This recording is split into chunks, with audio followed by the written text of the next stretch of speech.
It was just after 3 p.m. on a quiet Tuesday when Officer Daniel Ross received the call. Suspicious male, mid-60s, pacing back and forth near the bus station. No ID, won't speak, keeps eyeing the surveillance cameras. Possible mental health situation or worse, terrorist recon. Ross sighed and set down his coffee. Murmurs of small-town boredom buzzed behind him in the precinct lobby. A stolen bike, a noise complaint, a lost dog. This was Spring Hollow. Tennessee. Nothing ever really happened here until today. By the time Ross arrived at the bus station, 2 other officers were already on scene, flanking an older man who sat calmly on a bench near the platform. He wasn't handcuffed yet, but his hands rested flat on his knees, military style, perfectly still, eyes forward, not scared, not angry, just observing. The man wore a plain olive jacket, combat boots, and had a short silver-grey beard. His face was lined, but not from age, from experience. He looked like someone who'd seen things and decided long ago he didn't need to talk about them. "Name?" Ross asked, stepping closer. The man didn't blink. "Don't have one that matters." "ID?" The man shook his head once. "Don't carry it anymore. You're in a public transit station without identification, exhibiting strange behavior. I'm going to need you to stand up and cooperate." The man tilted his head just slightly. "You sure you want to do this, son?" It was the way he said it, not threatening, not mocking, almost sad. Ross hesitated, but protocol was protocol. Within 2 minutes, they had the man in the back of the cruiser headed for the station. He never resisted, never said another word. Back at the precinct, things started getting weird. The moment Ross logged the man into their system, his screen froze. Then it went black. "What the hell?" he muttered. A minute later, the phone rang. "Spring Hollow PD," Ross answered. "This is Special Agent Thomas Keller, FBI Counterintelligence Division. I need to speak to whoever arrested a man matching this description at the bus station." 15 minutes ago. Ross blinked. That was me." "I need you to listen carefully, Officer Ross," the voice said, now low and tight. "You need to release that man, right now. Do not question him. Do not fingerprint him. Do not enter his name into any system. And for God's sake, do not let anyone else talk to him." Ross froze. "Why?" "You don't have clearance for that answer." Before Ross could respond, the building shook slightly as 3 black SUVs screeched to a stop outside. Doors slammed. Boots hit pavement. A moment later, 5 agents in full tactical gear pushed through the front doors, badges raised. One of them, the man on the phone, locked eyes with Ross. "Where is he?" Ross, still stunned, pointed toward the holding room. The agents moved, quickly. The door opened, and for the first time in hours the old man stood. "Tom," he said calmly, as if greeting an old friend. "Jesus, Frank," Agent Keller breathed. "You should have called." The 2 men stared at each other for a long second, equal parts relief and tension thick enough to choke on. Ross took a step back, heart pounding. Who the hell had they just arrested? Outside the precinct, people began gathering, murmurs spreading fast. Cops exchanged nervous glances. One officer turned to Ross and whispered, "What did we just do?" He didn't have an answer, but he had a gut feeling something big just cracked open, and they were standing right in the middle of it. Hit subscribe and leave a comment with where you're watching from. This story might just spark a new beginning. What's one thing that always pushes you forward, even when things get tough? Frank Reynolds hadn't slept a full night in over 15 years. Most nights he didn't even try. Instead, he'd sit in the armchair by the window of his cabin, tucked deep in the Tennessee hills, with a black coffee cooling in his hands and the sound of the wind rattling the trees outside. Sleep was the enemy. It brought the dreams, and the dreams always took him back, to Kandahar, to Tikrit, to the valleys of Nuristan, where entire fire teams vanished into smoke and blood. To the night he stopped being a soldier and became something else. He hadn't spoken much about that time, and when he did, it was in fragments, like his mind had stored the memories inside locked rooms and lost the keys. Or maybe he just threw the keys into the fire on purpose. He used to be Captain Frank Reynolds, Delta Force, a man trusted with unspeakable missions and unforgivable decisions. Now, he was just Frank. Back then, his unit was called Echo 1, a name that didn't exist on paper. 6 men who operated in the shadows, tasked with missions too dirty for the news, too dangerous for official records. Frank had led them through storm after storm. One of the best teams the military had ever seen, until Operation Blackglass, the op that was never supposed to happen. They were dropped into a hostile zone under the guise of locating a missing CIA operative. But everything went wrong from the first step. Intel was off. Locals were hostile. There was something else out there, something they weren't told about. Only Frank made it back. The report said the others were KIA in a mortar strike, but Frank knew better. He remembered the screams, the static in his comms, the way the bodies fell before the explosion. He remembered something else, too, a symbol spray-painted in black on the wall of a basement bunker, a triangle with an eye in the center. The kind of symbol you don't forget. They told him it was a hallucination, a stress response, that he'd been compromised and needed psychiatric discharge. Instead, he disappeared. Now, as he sat in the holding cell, Frank's eyes scanned the precinct walls, the layout, the exits, the weapons on the hip of the nervous young cop pacing outside. He wasn't worried about himself. He was worried about what might come looking for him. He'd seen the same 2 men twice this week. Once at the gas station, again at the post office. They were clean-cut, didn't buy anything, didn't make small talk, government types. But not the good kind. When he'd gone to the bus station this morning, it was to follow them, not the other way around. And now the cops had brought him in. Not a terrible outcome. Safer in a cell than alone on the road. For now. The door buzzed. He stood instinctively before the knob turned. Tom Keller stepped inside, older, broader in the shoulders, but still had that tired look behind his eyes. Frank nodded once. You came fast. You popped up on every system I monitor. I didn't have a choice. They stared at each other for a long beat. Brothers in arms separated by time, duty, and secrets. Tom broke the silence. You've been off-grid for over a decade. You really want to tell me you just happened to show up in my state and accidentally tailed 2 men we've been tracking for years? Frank didn't answer right away. Instead, he stepped forward, voice low. They're not just operatives, they're contractors. Blackglass, still active, still operating inside the US. Tom froze. That's not possible, he said. That program was terminated in 2013. You really believe that? Frank's voice didn't rise, but it carried weight like thunder. You remember what they said about me after Kandahar? That I was broken, unstable, saw ghosts. Tom didn't speak. Well, I saw the same symbol again, Frank whispered. This time, carved into the back of a locker at that bus station. Tom's jaw tightened. We need to get you out of here, Frank nodded. And you're gonna need me a lot more than you think. Outside, Officer Ross watched the agents load Frank into the back of an unmarked vehicle. One agent stayed behind to brief the local precinct on a classified matter. Ross didn't buy it. His gut twisted. You don't send 3 SUVs and 5 federal agents to pick up a confused old man, unless he's something more than that.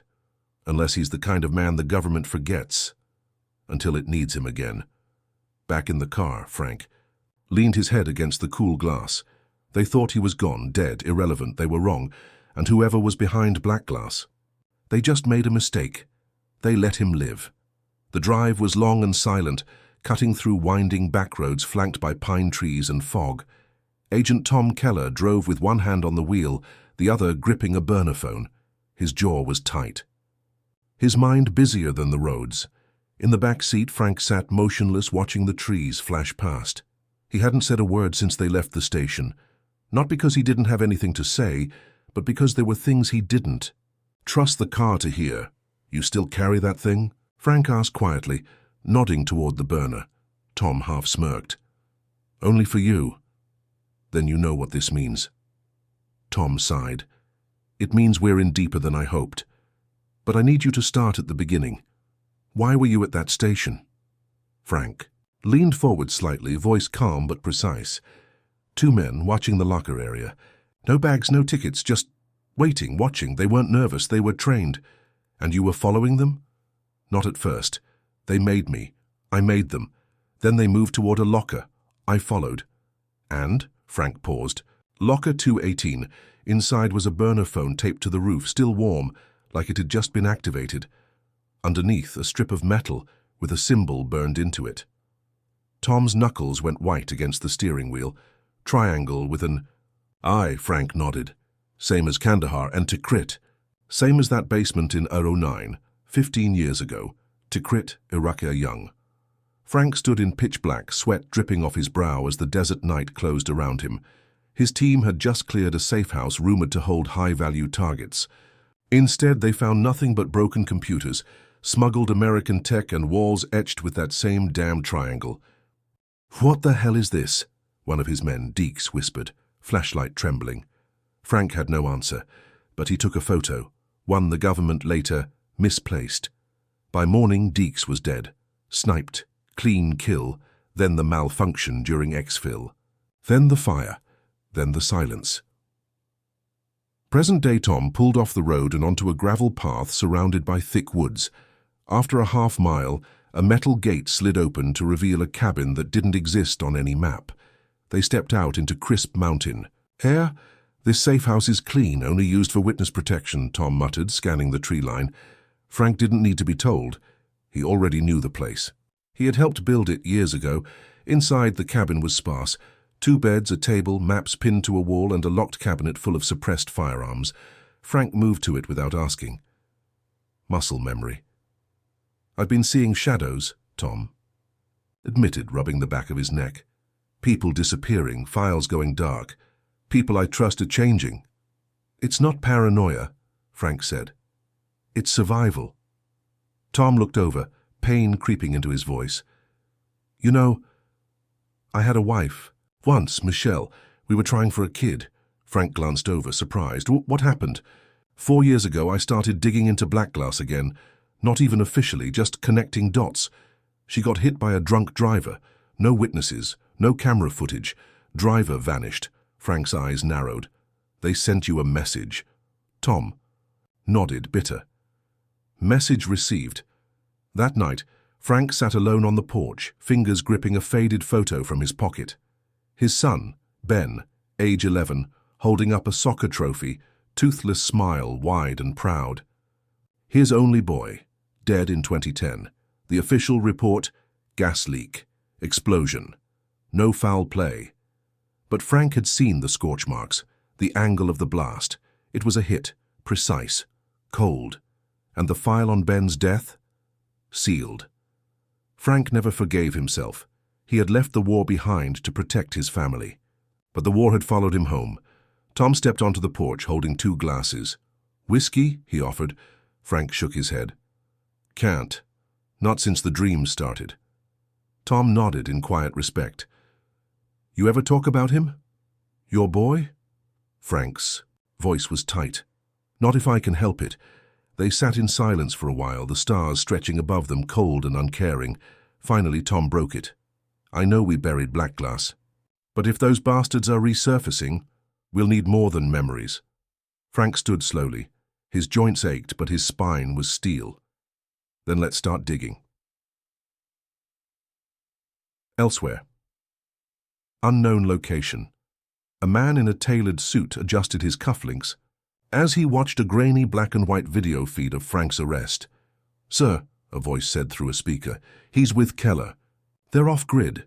The man didn't blink. "That's unfortunate. I told you we should have terminated him in 2012. What should we do?" He turned slowly, eyes cold as glass. "Activate Mason. It's time we reminded Captain Reynolds that ghosts don't get to live forever." The sun hadn't yet risen when Frank was already awake, crouched low in the woods behind the safe house. Old habits never die. Neither do instincts. He moved silently, feeling the rhythm of the forest like a second heartbeat. He wasn't hunting, not yet. He was listening, watching, waiting, because something wasn't right. There were signs, a broken twig, a boot print, half covered. Birds that stopped singing at exactly 3:17 a.m. Someone had been here. Someone who knew how to cover their tracks. Almost perfectly. Almost. Back inside the cabin, Tom poured himself a coffee, eyes bleary from lack of sleep. He looked up as Frank entered, brushing leaves from his jacket, "We're not alone," Frank said flatly. Tom tensed. "You sure?" Frank gave a slow nod. "Tracked prints 3 hours old, Max, watching us, close enough to take a shot if they wanted to." "Why didn't they?" Frank's eyes narrowed. "Because they don't want me dead. Not yet. His psychological, they're circling, waiting." Tom exhaled. "You think it's him?" Frank didn't need to ask who. "Mason?" he said. Tom nodded. Frank's fists clenched without thinking. The name alone was enough to set his pulse hammering. Flashback. 9 years ago. Master Sergeant Colin Mason was Echo One's sniper, a ghost behind the scope. Sharp, lethal, loyal. At least Frank thought so. But during Blackglass, Mason had started asking the wrong questions, or maybe the right ones. He began talking to the contractors, asking why Echo One always came back with less men, why the missions always changed mid-operation, why the targets were sometimes civilians. Frank warned him. But then Mason disappeared, officially KIA in an ambush outside Mosul. But unofficially, Frank saw a photo of him, clean-shaven, standing behind a man in a 3-piece suit wearing a suit of his own. No insignia, no rank, just a triangle, etched into a pin on his lapel. Present day. "He's not just alive," Frank said now. "He's back in the field and he's hunting." Tom ran a hand over his face. "If Mason's been activated, it means they know you've been re-engaged, which means," Frank cut in, "we don't have time. We need to draw them out." Tom looked over, uncertain. "You're serious, dead serious. You're 68, Frank."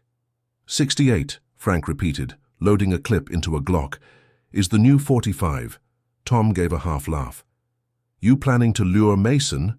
"Here? No," Frank said. "I'm going to him. Elsewhere. A remote facility, unknown location." Mason sat at a steel table, calmly disassembling and cleaning a suppressed sniper rifle. He worked with slow mechanical precision, like a surgeon.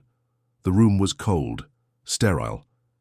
Behind him, a screen showed satellite images of the Appalachian Ridge, then zoomed in on the cabin.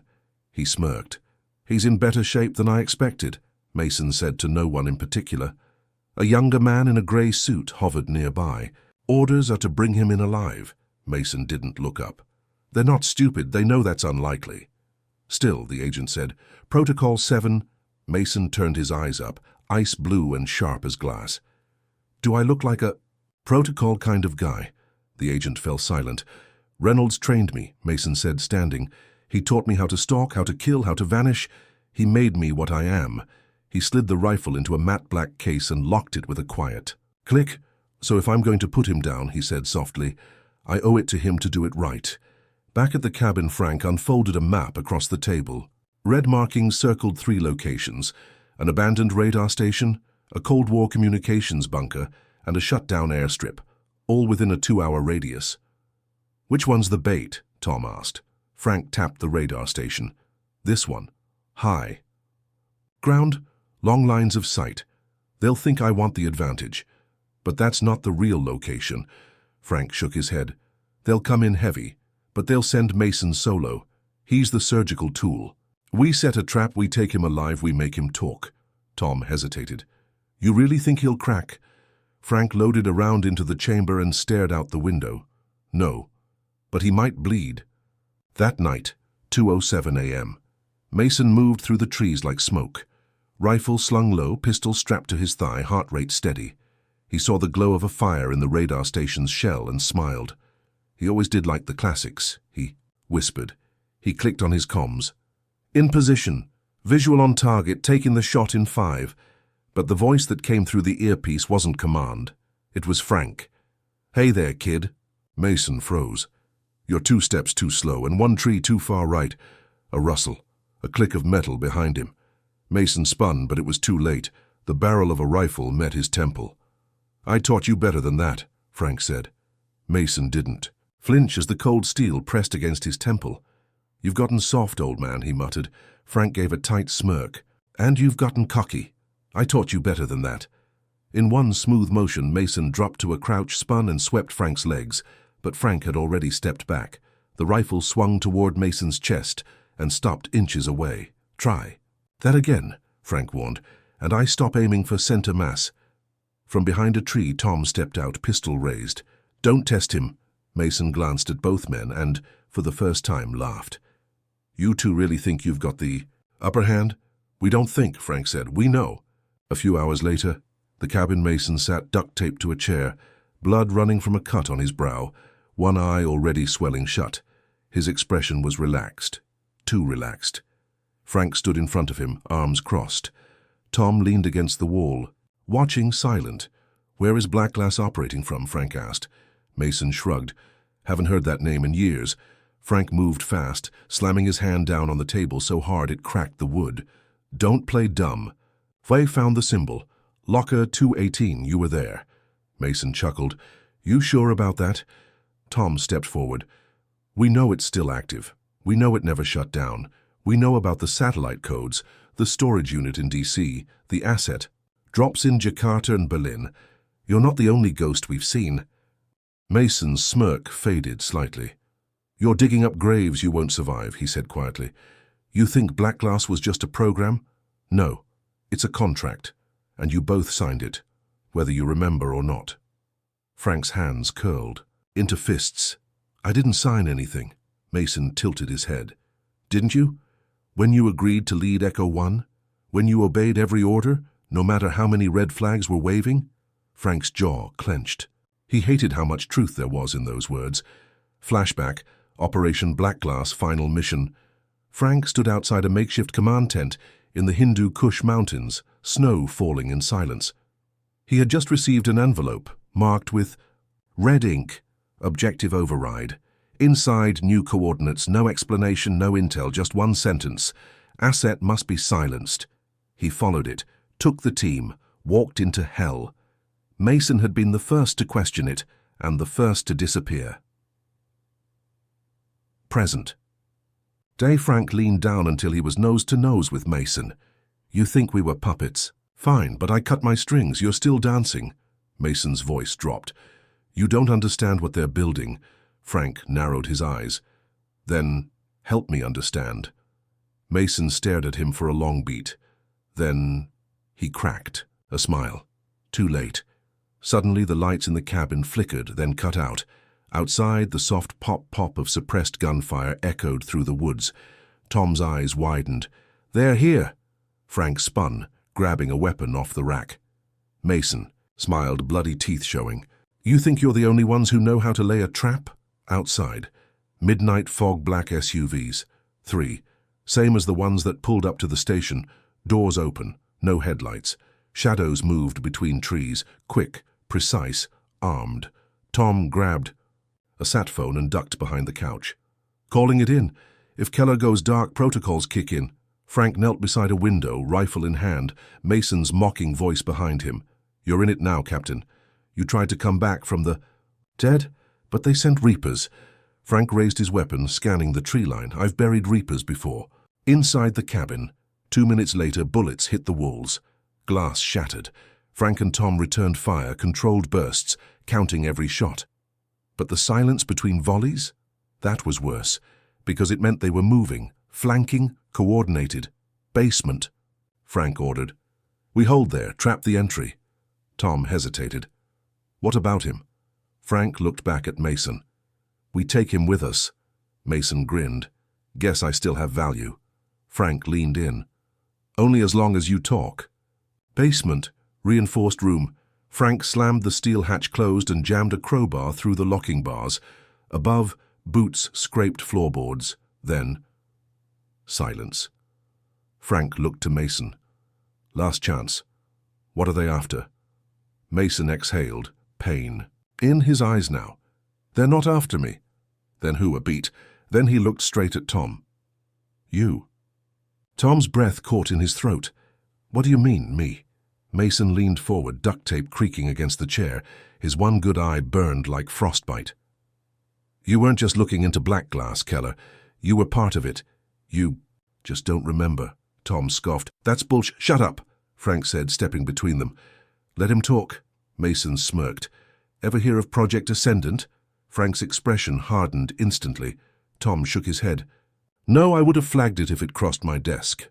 That's because Ascendant isn't in any desk drawer, Mason replied. It's a ghost file. Blackglass learned that soldiers break, records burn. But if you could condition someone, really condition them, you wouldn't need to keep the files. You're talking mind control, Tom said, incredulous. Mason tilted his head. Not quite. Memory alteration, neurochemical training, emotional erasure. Frank's voice dropped. MK Ultra. Evolved. Mason smiled. Ascendant. Created sleeper agents. Government assets programmed to live normal lives until the right trigger brought everything back. Tom stumbled backward, hitting the wall. That's why they want me? Mason nodded. You're not a threat because you know something, Tom. You're a threat because you used to. 10 years ago, classified facility, Virginia Keller sat in a white room hooked to wires. A man in a lab coat asked him to recite phrases. I am the hand, I wait for the signal. I am the hand, I wait for the signal. Over and over. And over then, darkness. Present day.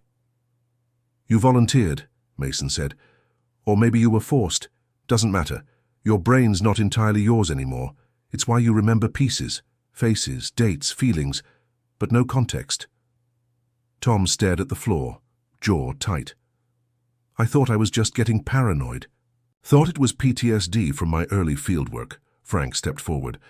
You said something last night about people changing, files going dark. Tom looked up. I thought it was coincidence. It never is. Above them, the creak of floorboards again. They're repositioning, Frank muttered. Buying time. For what? Tom asked before Frank could answer. Boom! An explosion rocked the cabin above. Dust rained down from the ceiling. A second blast blew open the floor hatch. Smoke poured into the room. Red laser sights cut through the haze. Frank shoved Mason to the ground and flipped the heavy table for cover. Go, go, go! Tom yelled, grabbing the backup rifle. Gunfire erupted. The basement echoed with thunder. Frank fired 2 shots, dropping one of the intruders as he dropped through the hatch. Another fell when Tom hit him mid-descent. But more were coming. Too many. We have to move, Frank shouted. Tunnel, Mason yelled from the floor, coughing. Frank looked at him. What tunnel? Mason nodded to the far wall, behind the panel. You think I don't know this safe house? I built the damn escape route. Frank hesitated, then moved fast, yanking a loose panel off the cement wall to reveal a narrow steel passage barely big enough to crawl through, so Tom went first. Then Mason, still bound, dragged by Frank. Bullets struck the concrete behind them as Frank pulled the panel shut. Inside, the tunnel cramped, hot, breathing loud and ragged. They crawled in silence for 100 yards, then emerged into a drainage pipe near the edge of the tree line. Moonlight poured over the wet leaves. Tom looked back at the smoke rising from the cabin. They leveled it, Frank nodded grimly. They weren't just after you. They wanted to wipe the slate. Mason, still on the ground, coughed hard. They're getting desperate, that's good. Frank leaned over him. Start talking. What else haven't you told us? Mason looked up, blood on his teeth. There's a list. Tom turned. What kind of list? Mason locked eyes with him. Names. Dozens. All part of Ascendant. All sleeper agents. Half of them don't even know it. Frank's voice dropped. And you have it? Not me, Mason said. But someone does. Who? Mason looked at Tom. Your old partner, CIA, Maren Cross. Tom's eyes went wide. She's dead. Mason grinned. No, she just went dark. 2 months ago. She has the file, or she is the file. Frank stood, shouldering his rifle. Then it's time we find her. Washington, D.C. was already waking up as Frank, Tom, and Mason crossed the Potomac under cover of night. The city buzzed with life, none of it aware that a file existed, hidden somewhere among its shadows, that could unravel the careers of senators, the identities of killers, and the very definition of loyalty. Tom gripped the steering wheel tighter as they passed the old headquarters of the CIA. If Maren Cross is alive, he muttered, she doesn't want to be found. Frank sat in the passenger seat, eyes forward. She doesn't have a choice anymore. In the back seat, Mason stayed silent, hands still zip-tied, wounded but smiling. She always was smarter than both of you, he said. She saw the end coming before any of us. Frank didn't turn. Then why did she stay in? Mason looked out the window. Because sometimes the only way to destroy the machine is from inside it. Backstory. Murmurs had been Tom's handler at Langley in the early days. Sharp as a razor, fluent in 6 languages and colder than a Siberian winter. But she cared about one thing, uncovering the truth behind America's off-the-books wars. She had once told Tom, the government doesn't hide secrets because they're dangerous. It hides them because they're embarrassing. 2 years ago, she started going off script, asking questions, digging where she shouldn't. Then, silence. A reported car crash in Croatia. Body never recovered. Case closed. But Tom never believed. She was dead. Present day, 7:02 a.m. The trio sat in a run-down diner in Arlington, the kind where nobody asks questions and the waitress keeps pouring coffee as long as you tip in cash. Tom pulled out a faded, laminated file, the last trace, of Maren Cross's CIA access before she vanished. He had held onto it even after being told to burn it. Last ping, he said, tapping a line of code near the bottom, was from a building in Foggy Bottom, abandoned embassy, Ukrainian, burned out after the '04 protests. Frank raised an eyebrow. You think she's hiding in a dead embassy? No, Tom said. I think she left a message there. Mason leaned forward, voice dry. And I think you're walking right into a trap. Frank looked at him. Why? Mason's voice dropped. Because you're not the only ones looking for her. If she has that list, she's target number 1 for everyone. Frank looked at Tom. We move fast, quiet, no backup. Tom nodded. We go in, get the drive, get out. Later that morning, Foggy Bottom, Washington, D.C. The embassy was as dead as its last diplomatic relationship, boarded windows, blackened bricks, and no cameras. But Frank didn't buy the silence. Neither did Tom. Inside, the halls were scorched and empty, at first glance, but the moment they stepped into what used to be the ambassador's office, Frank noticed something strange. The dust. It was disturbed. Mason, still restrained, but walking under guard, looked around. This is too clean. Tom crossed the room and tapped a spot on the wall behind an old desk, exactly 3 times. Then once. Then twice. A panel clicked. Behind it, a hollowed-out cavity, and inside it, a drive the size of a keychain. Frank reached for it, and the floor exploded. Chaos. Smoke. Screams. Frank hit the ground hard. He heard Tom shout something, but his ears were ringing. Gunfire erupted from the 2nd floor. Shattered glass rained down. Mason was gone. Frank scrambled to cover, firing blindly. Into the smoke. A voice rang out overhead, mechanical, filtered, cold. Return the drive. Or we burn the city. Frank's eyes locked onto a figure on the stairwell. Tactical gear, voice masked, eyes hidden. A drone hovered over their shoulder. Who the hell are you? Frank shouted. The voice responded. The end of every lie begins with a name, and you forgot yours a long time ago, Captain. Elsewhere, rooftop. Across the street, Mason crouched beside a woman, slim, alert, her eyes scanning the chaos below. Her face was partially covered, but her voice cut through everything. Did they take the bait? Mason nodded. Like clockwork. She pulled down her scarf. Maren Cross, good, she whispered, because it's time they remembered what they did. Smoke still hung thick in the embassy ruins, as Frank pulled Tom out from under a fallen beam. Can you move? Frank asked, half dragging, half carrying him behind a blown-out wall. Tom coughed violently, blood on his lips. I'm good. Just got my bell rung. Frank checked the drive. Miraculously still in his hand, dented but intact. Footsteps echoed through the building, clean, rhythmic, tactical. Whoever was here hadn't come to ask questions. They'd come to erase evidence, and that meant them. We've got maybe 2 minutes before they circle back, Frank muttered. Tom pulled himself up, using a bent radiator for balance. We're not leaving without answers. Frank's jaw was tight. We're not leaving. Dead either. Outside, a sharp whirring noise pierced the air, a drone. Then a robotic voice cut through the static again. Burn protocol initiated. Target Reynolds, target Keller. Retrieve asset or eliminate. Frank's eyes narrowed. They activated a protocol, he said, which means someone above them gave the green light. Who? Tom asked. But Frank was already thinking ahead. Memory, Kandahar 2010. Frank stood before a wall of monitors, each one showing faces, call signs, encrypted files. One face kept flashing red. Project Overwatch, Clearance, Sentinel. Burn Protocol was written beside it. Frank had dismissed it at the time, a kill switch, used to erase entire missions, operatives, footprints. He didn't realize until now he'd been part of the collateral, present day. The escape Frank and Tom sprinted through the back of the embassy, dodging collapsing debris and sidestepping broken glass. Out through a side alley, a black SUV skidded to a stop beside them. Doors flew open. Maren Cross sat behind the wheel, sunglasses on, blood on her sleeve. "Get in!" Frank hesitated for only a second before shoving Tom in the back and sliding into the passenger seat. "You were dead," Tom said breathlessly. Maren peeled out before he could say more. "So were you, Keller. Welcome to the club."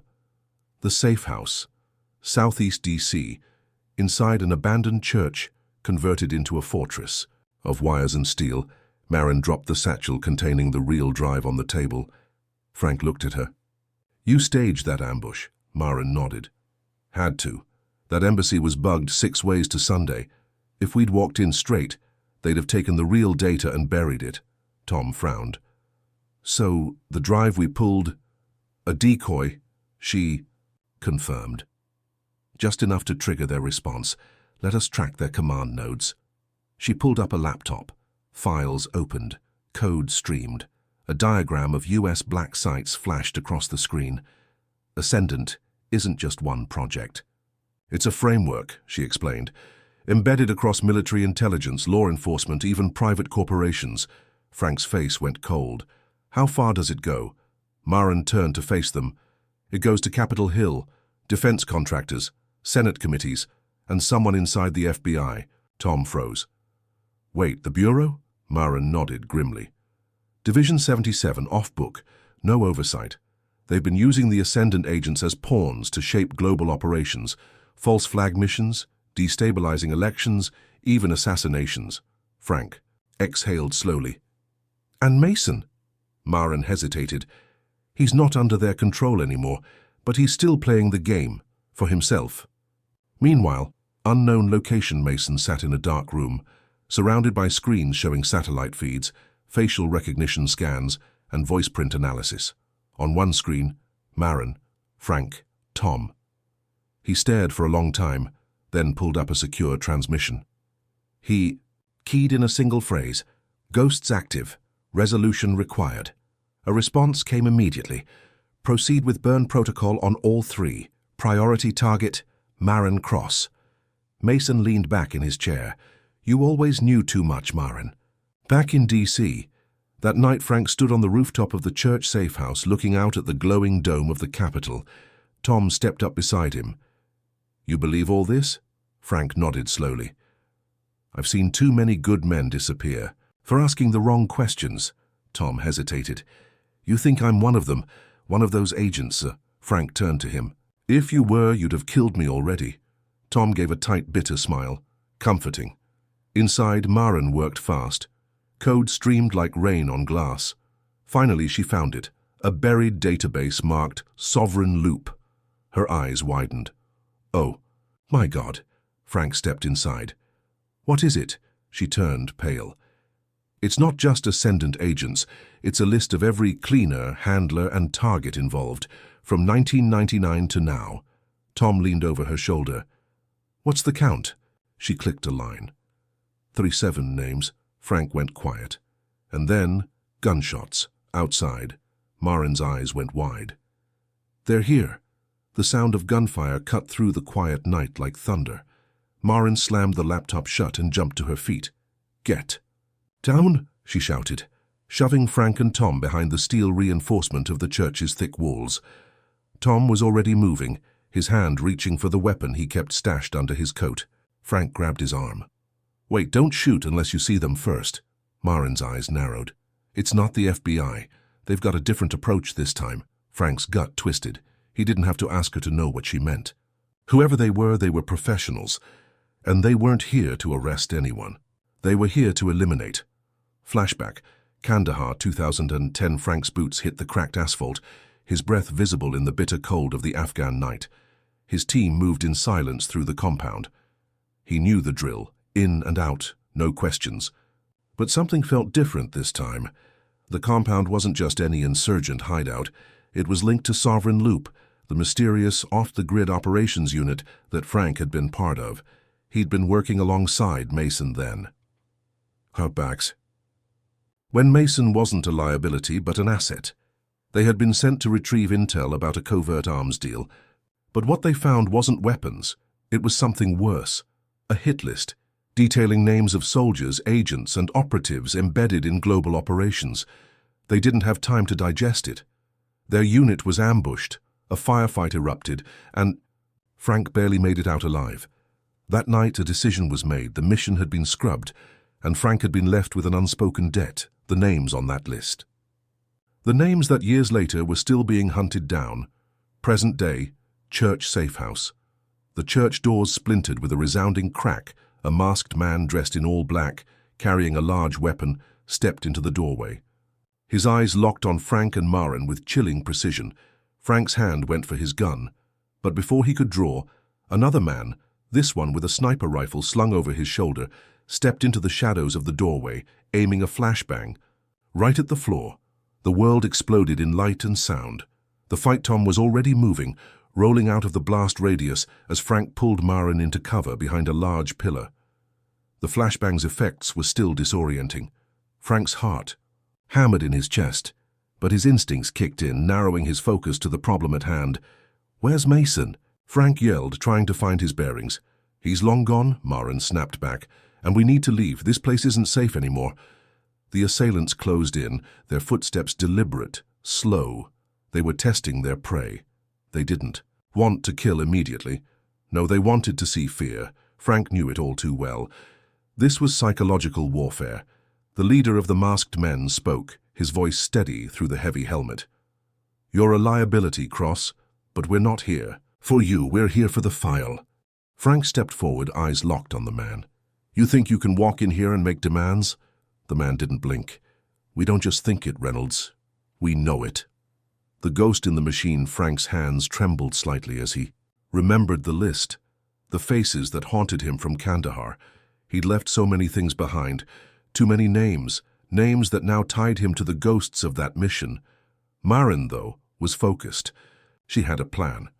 "We don't have time to fight." "No," Frank growled. "We fight. No one walks away from this." He grabbed Tom's arm and pulled him toward a side door that led into the old basement of the church. The gunfire above them intensified, but just as they reached the door, Maren stopped them. "Wait. If they want the file, they're going to find it. We need to bait them." Tom didn't like the sound of that. "Bait them?"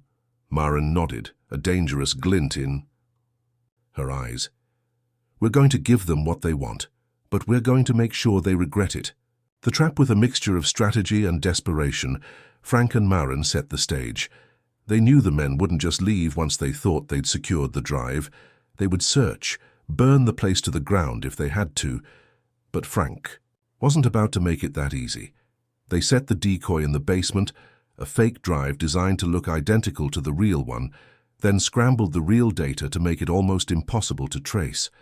They planted explosives at strategic points around the church and activated an old system of alarms that would confuse and disorient their attackers. "The final stand of 5 minutes," Frank muttered, pulling Tom into position beside him. Tom clenched his teeth. "And if this doesn't work?" "Then we fight like hell," Frank said, his voice low and full of determination. They waited in the dark, the sounds of the attackers moving closer. Frank could feel his heartbeat in his throat, but his mind was clear. This wasn't just about survival. It was about taking the fight back to them. The door to the basement opened with a loud creak. The masked man entered, rifle raised, searching. "Where is it?" he demanded. His voice eerily calm. Frank didn't hesitate. Boom! The trap was set off. The explosion rocked the foundation, shaking the walls as the attackers were thrown back. Frank sprang from his cover, rifle raised, firing as he moved. It was chaos. Gunshots, smoke, the shattering of glass. The enemy was good. They were fast. But Frank and Tom had the advantage of surprise. Maren grabbed the reel drive, slipping it into a hidden compartment in her jacket. "We're leaving." "Now!" she yelled.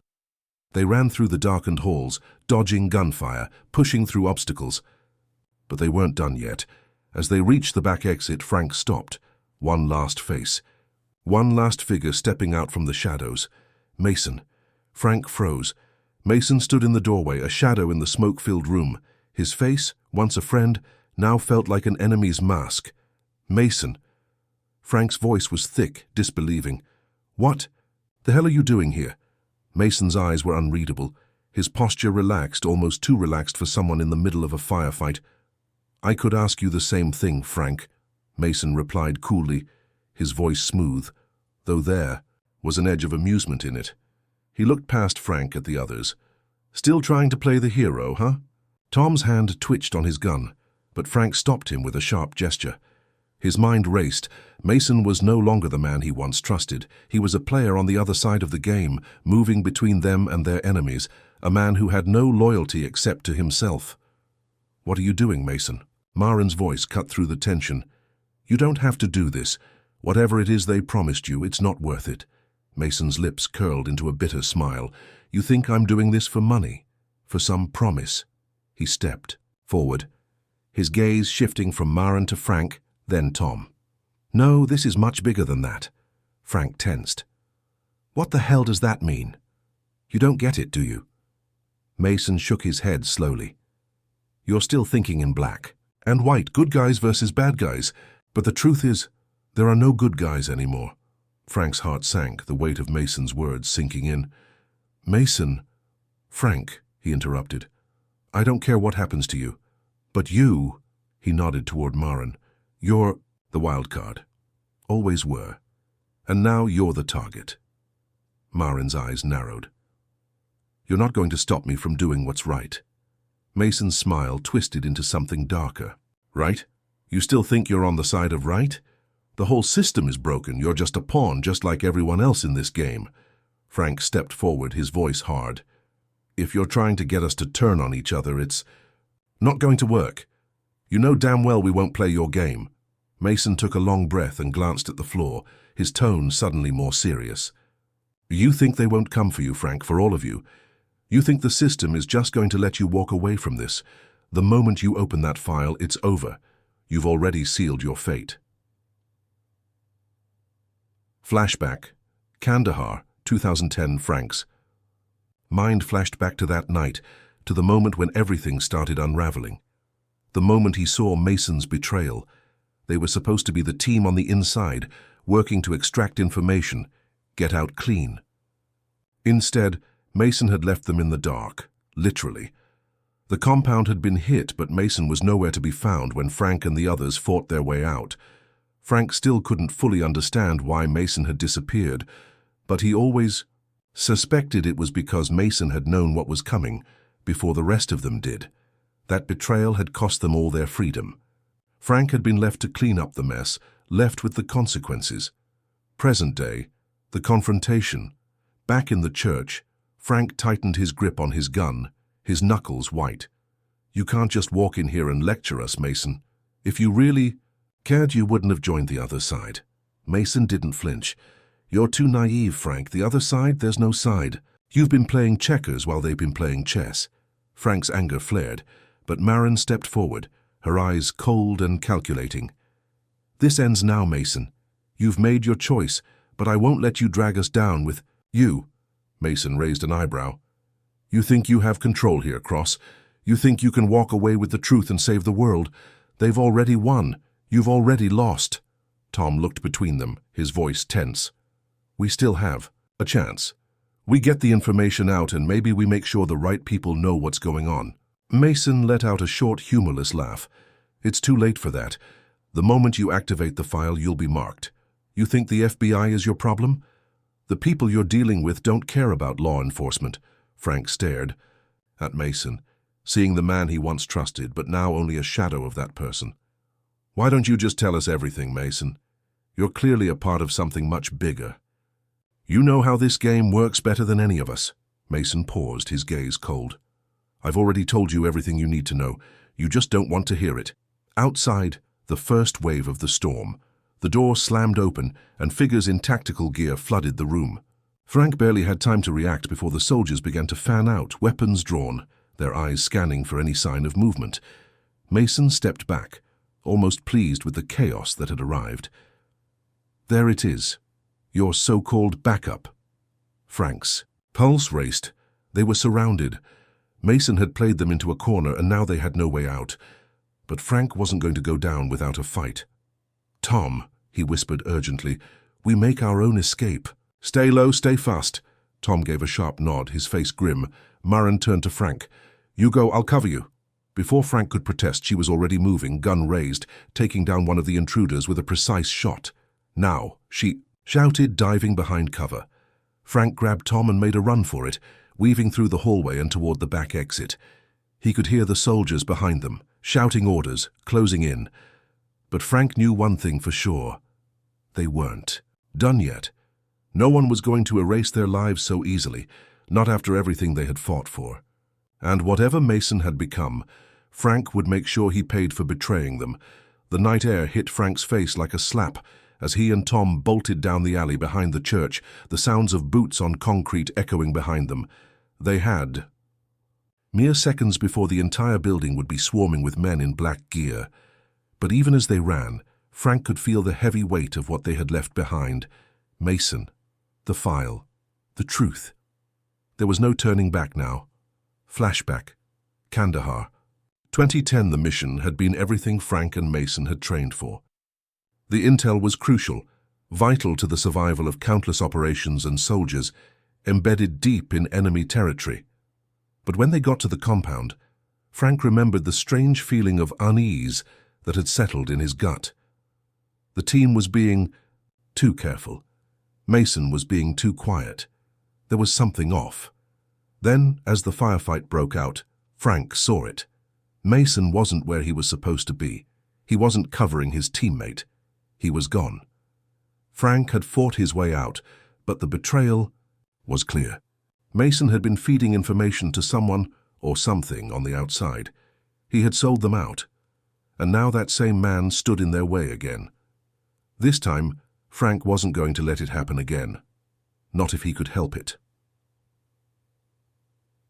Present day, outside the church.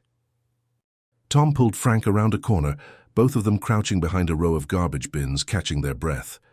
Frank's mind raced. He could hear the sirens in the distance. He had no idea how long they had before the FBI showed up in full force. The file. It was the key to everything. The information contained inside wasn't just a matter of national security. It was a matter of life and death. "Where do we go from here?" Tom asked, his voice tight with concern. Frank looked at him, his face hard. "We get to Mason. We make him talk. We get him to lead us to the file." Tom shook his head. "You don't think he's already handed it over to whoever he's working for?" "That's what I'm hoping isn't the case," Frank muttered.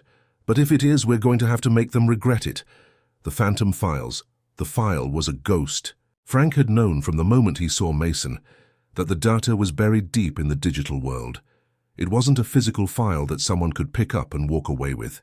No, this file was stored in layers, hidden beneath encryption, buried in secure servers scattered across the globe. But whoever controlled it, whoever had access, held the fate of every person on that list.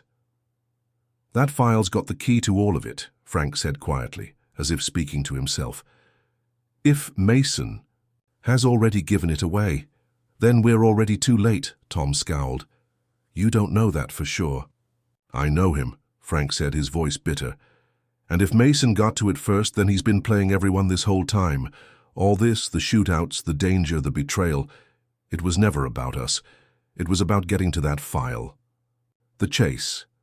The alleyway was narrow, the walls closing in on them as Frank and Tom pushed forward, scanning for any sign of Mason or the mysterious group he was working for.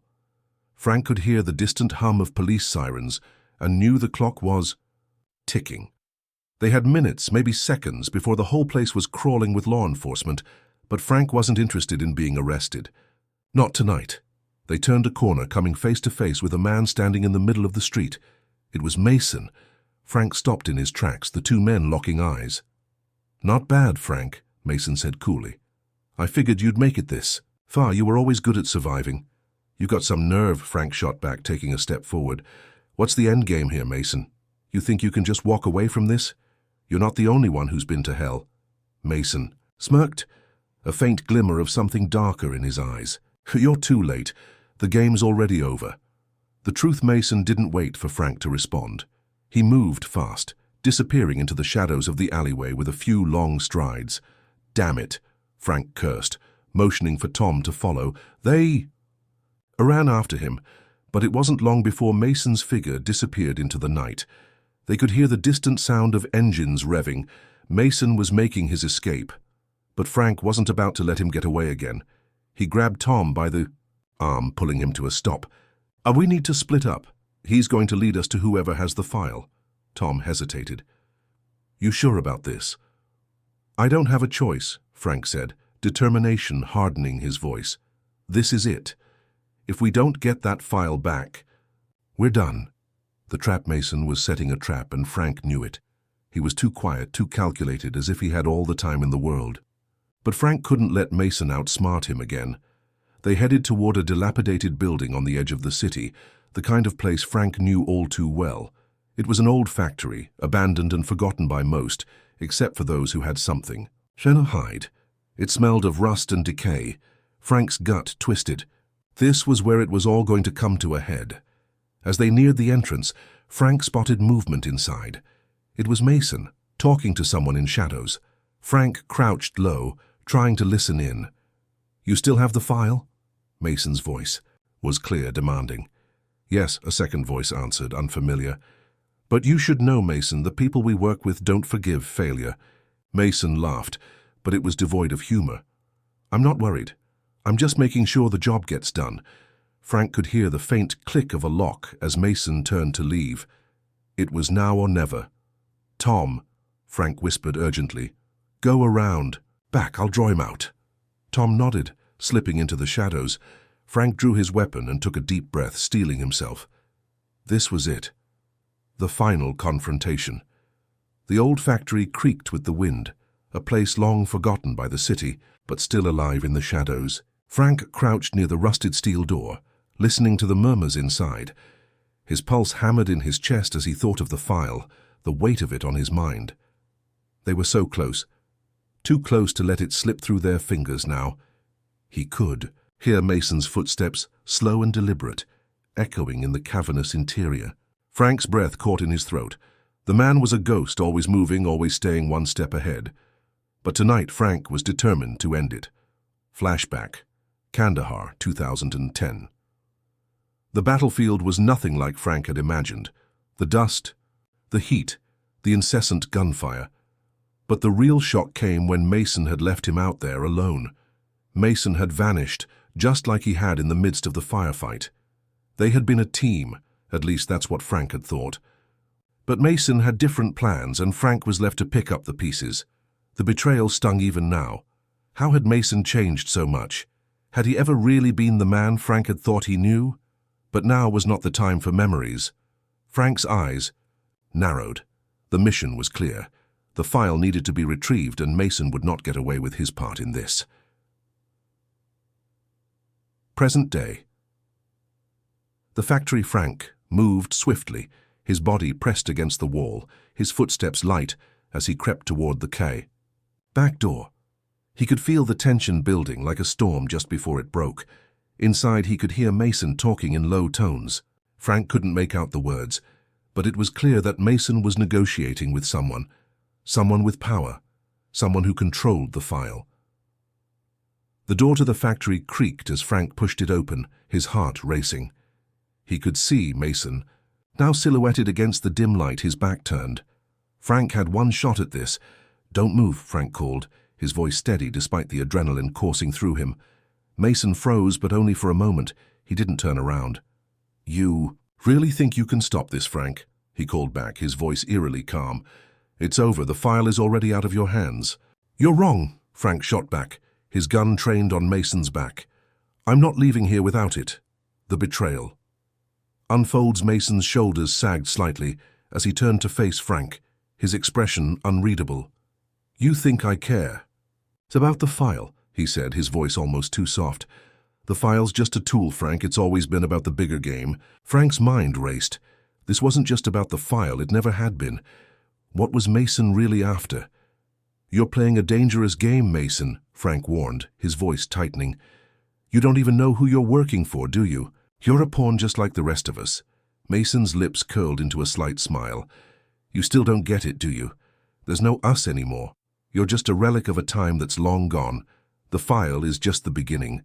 This is just the tip of the iceberg. Frank's grip on his gun tightened. Then tell me, who the hell are you working for? Mason laughed, but it was cold, detached. You think I'll tell you anything? You think you can stop me after all this time? Before Frank could respond, he heard the unmistakable sound of a door slamming, open behind him. He spun around only to find himself staring into the barrel of a gun. The new player dropped the weapon, Frank, a voice commanded.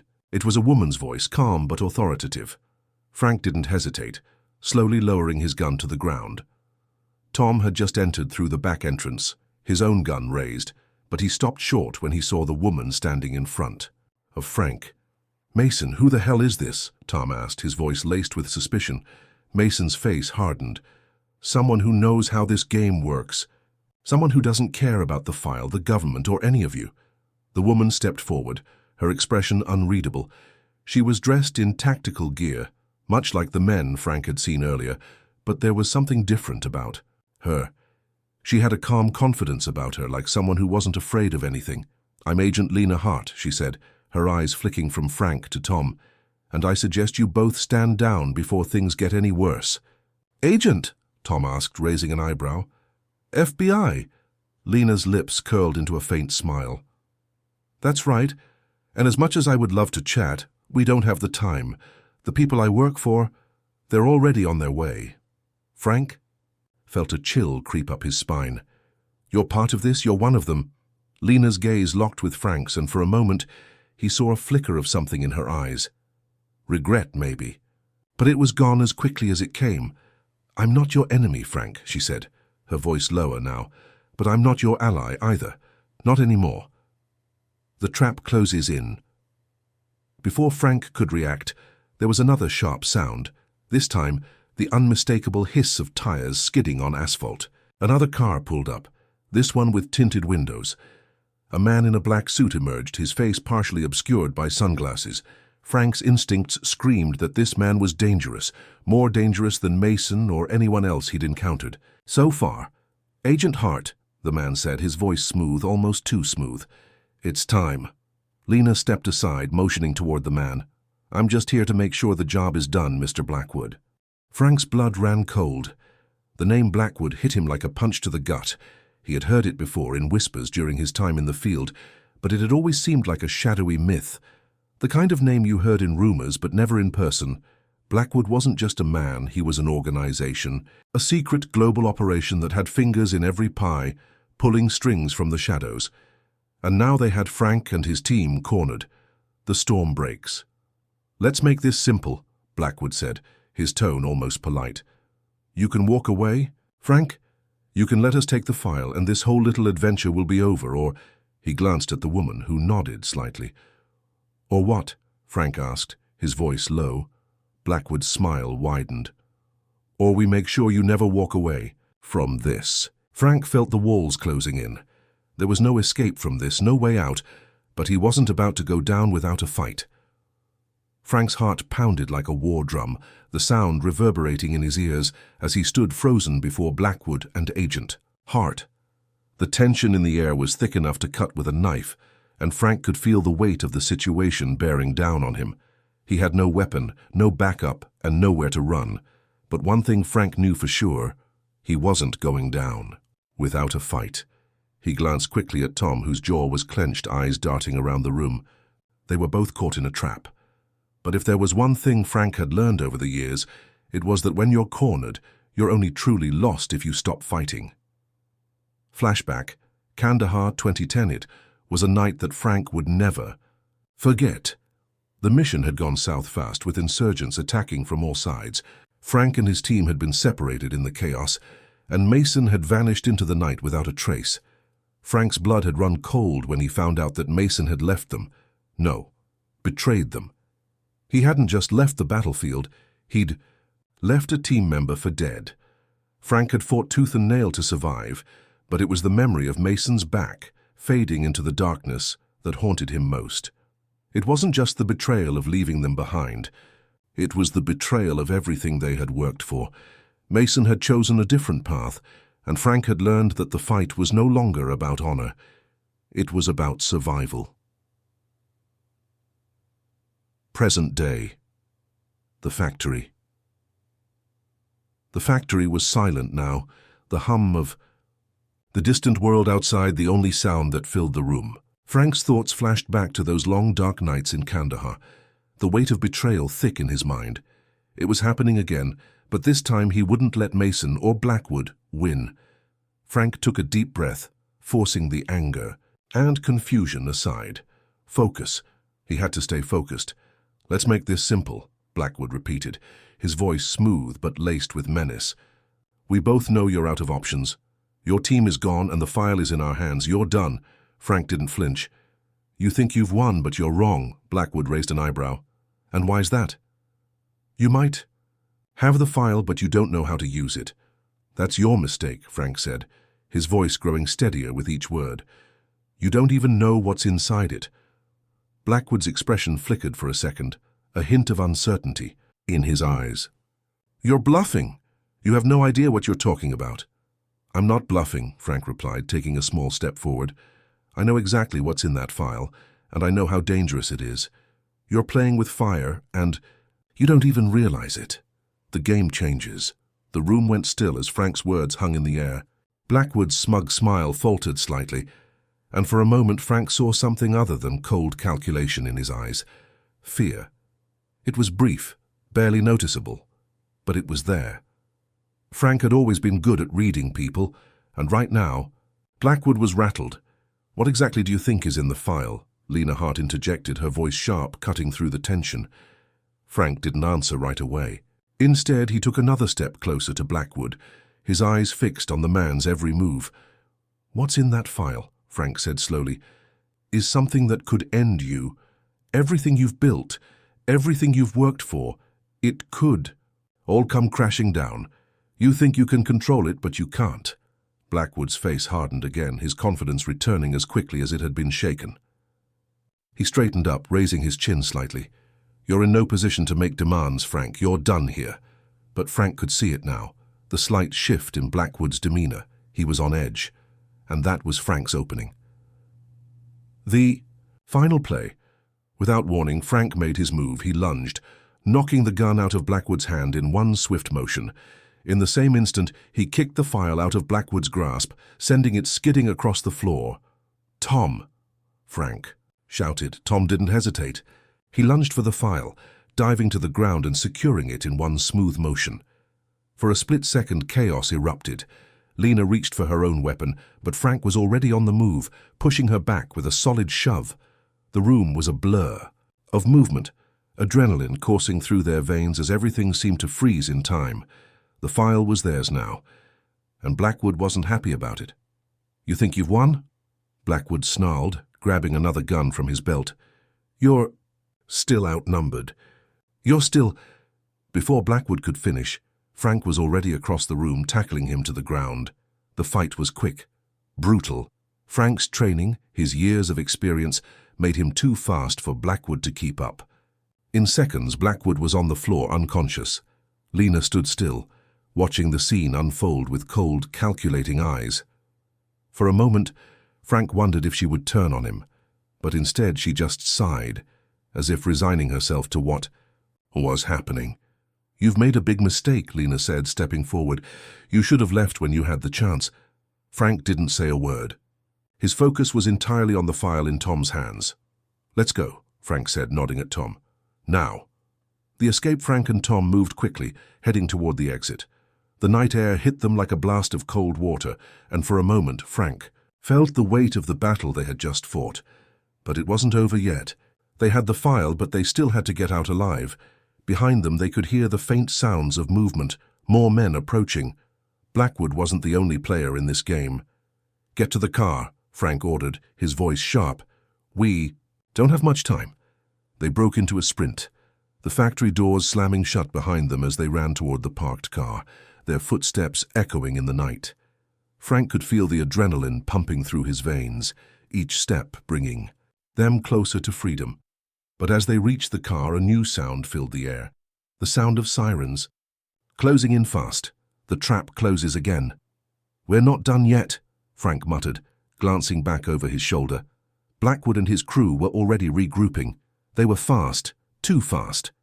And Frank could hear the distinct sound of helicopters overhead, the searchlights already scanning the area. He turned to Tom, determination in his eyes. "This isn't over." Tom nodded, gripping the wheel tightly. "Not yet." The car sped down the narrow streets, its tires screeching as they hit the wet pavement. Frank's eyes flicked from the rearview mirror to the road ahead. The sound of sirens was growing louder, and he knew they didn't have much time. That file was their only leverage, and right now it was more than just a document. It was their lifeline.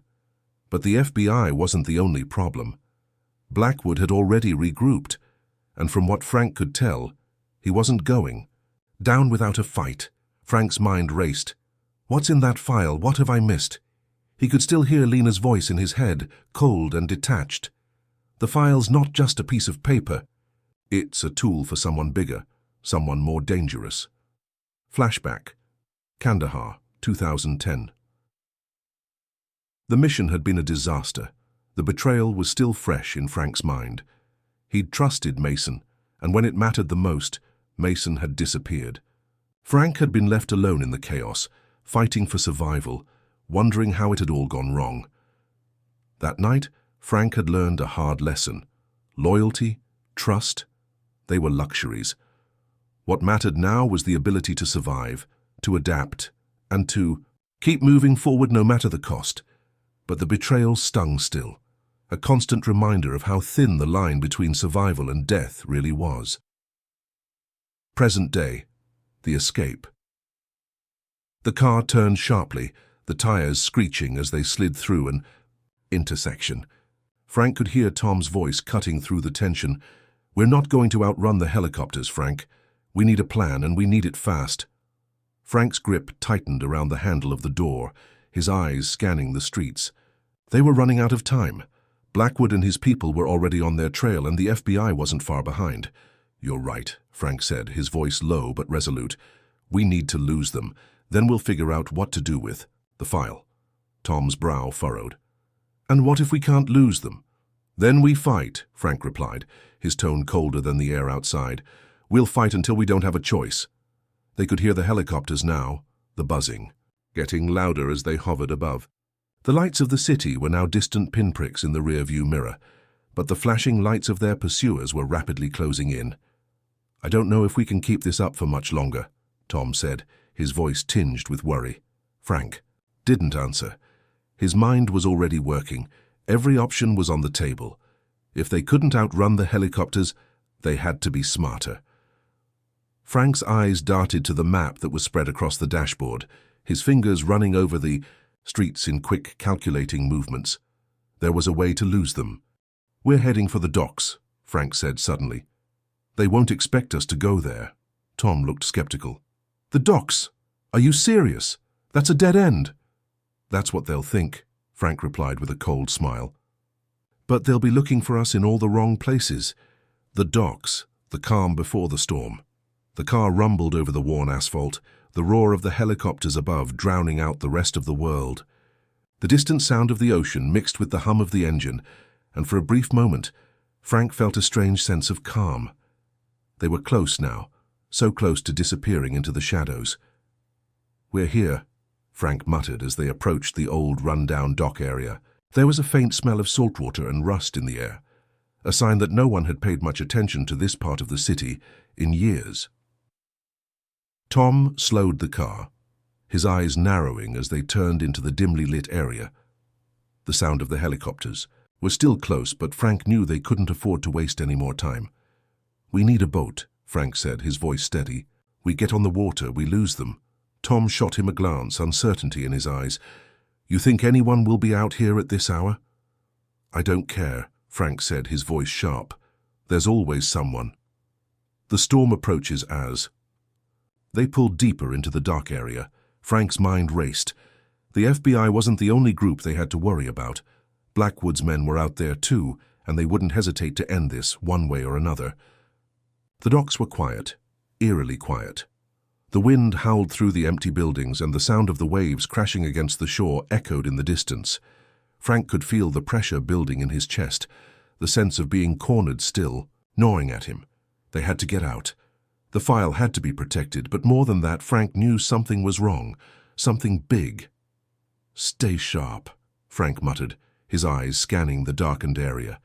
He could hear faint footsteps in the distance, the quiet shuffle of boots on gravel. Then, without warning, the headlights of another vehicle cut through the darkness. Frank froze, his muscles tensing. The car rolled to a stop, and a man in a black suit stepped out. Frank's pulse quickened. "It's them." The man wasn't alone. Behind him, two more figures emerged from the shadows, all of them wearing the same black suits, all of them carrying weapons. They weren't just Blackwood's men, they were higher up the food chain. Frank's gut twisted. This was it. The final showdown. The confrontation. The man in the black suit approached slowly, his eyes narrowing as he took in Frank and Tom's position. "I should have known," the man said, his voice smooth, almost bored.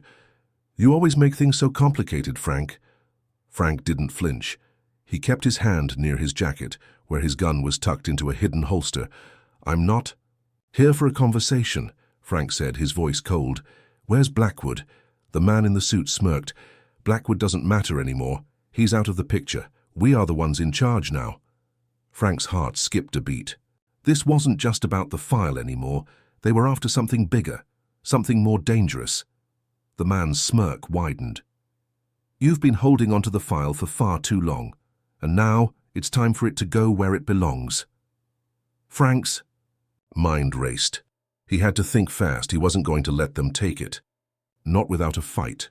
The final countdown. Suddenly, a gunshot rang out, shattering the silence. Frank spun around instinctively, his heart leaping in his chest. He could hear Tom shouting in the background, but all he could focus on was the figure. Emerging from the shadows, a woman in tactical gear, a gun in her hand, Lena Hart. "Drop the weapon, Frank," she commanded, her voice sharp and clear. "It's over." Frank's eyes flickered between the men in black suits and Lena, the realization sinking in. She wasn't just a federal agent. She had a bigger stake in all of this. And now it was clear. The FBI had been playing their own game all along. Frank's hands were steady, his fingers tracing the edge of the gun in his holster. But just as he made his move, a voice cut through the tension. "It's not over yet, Frank." The cold wind whipped through the dock area, carrying with it the sharp scent of salt water and the distant sound of waves crashing against the rotting piers. Frank's pulse pounded in his ears as he stood frozen, eyes locked on Lena, who was now holding a gun aimed directly at him. But the truth was, it wasn't just Lena who made this situation worse. It was the man in the black suit behind her, the one who had been pulling the strings all along. Frank's mind raced. He couldn't afford a mistake now. The file was still in Tom's hands, and if anything happened to that, everything would have been for nothing. The stakes were higher than ever. "You're making a mistake, Lena," Frank said, his voice calm. Despite the chaos swirling around him, he knew her better than this. She was never just another agent. There was something deeper at play here, something that went beyond the surface. Lena's eyes flickered for a moment, a flash of something. Regret? Doubt? Before she quickly masked it with cold determination.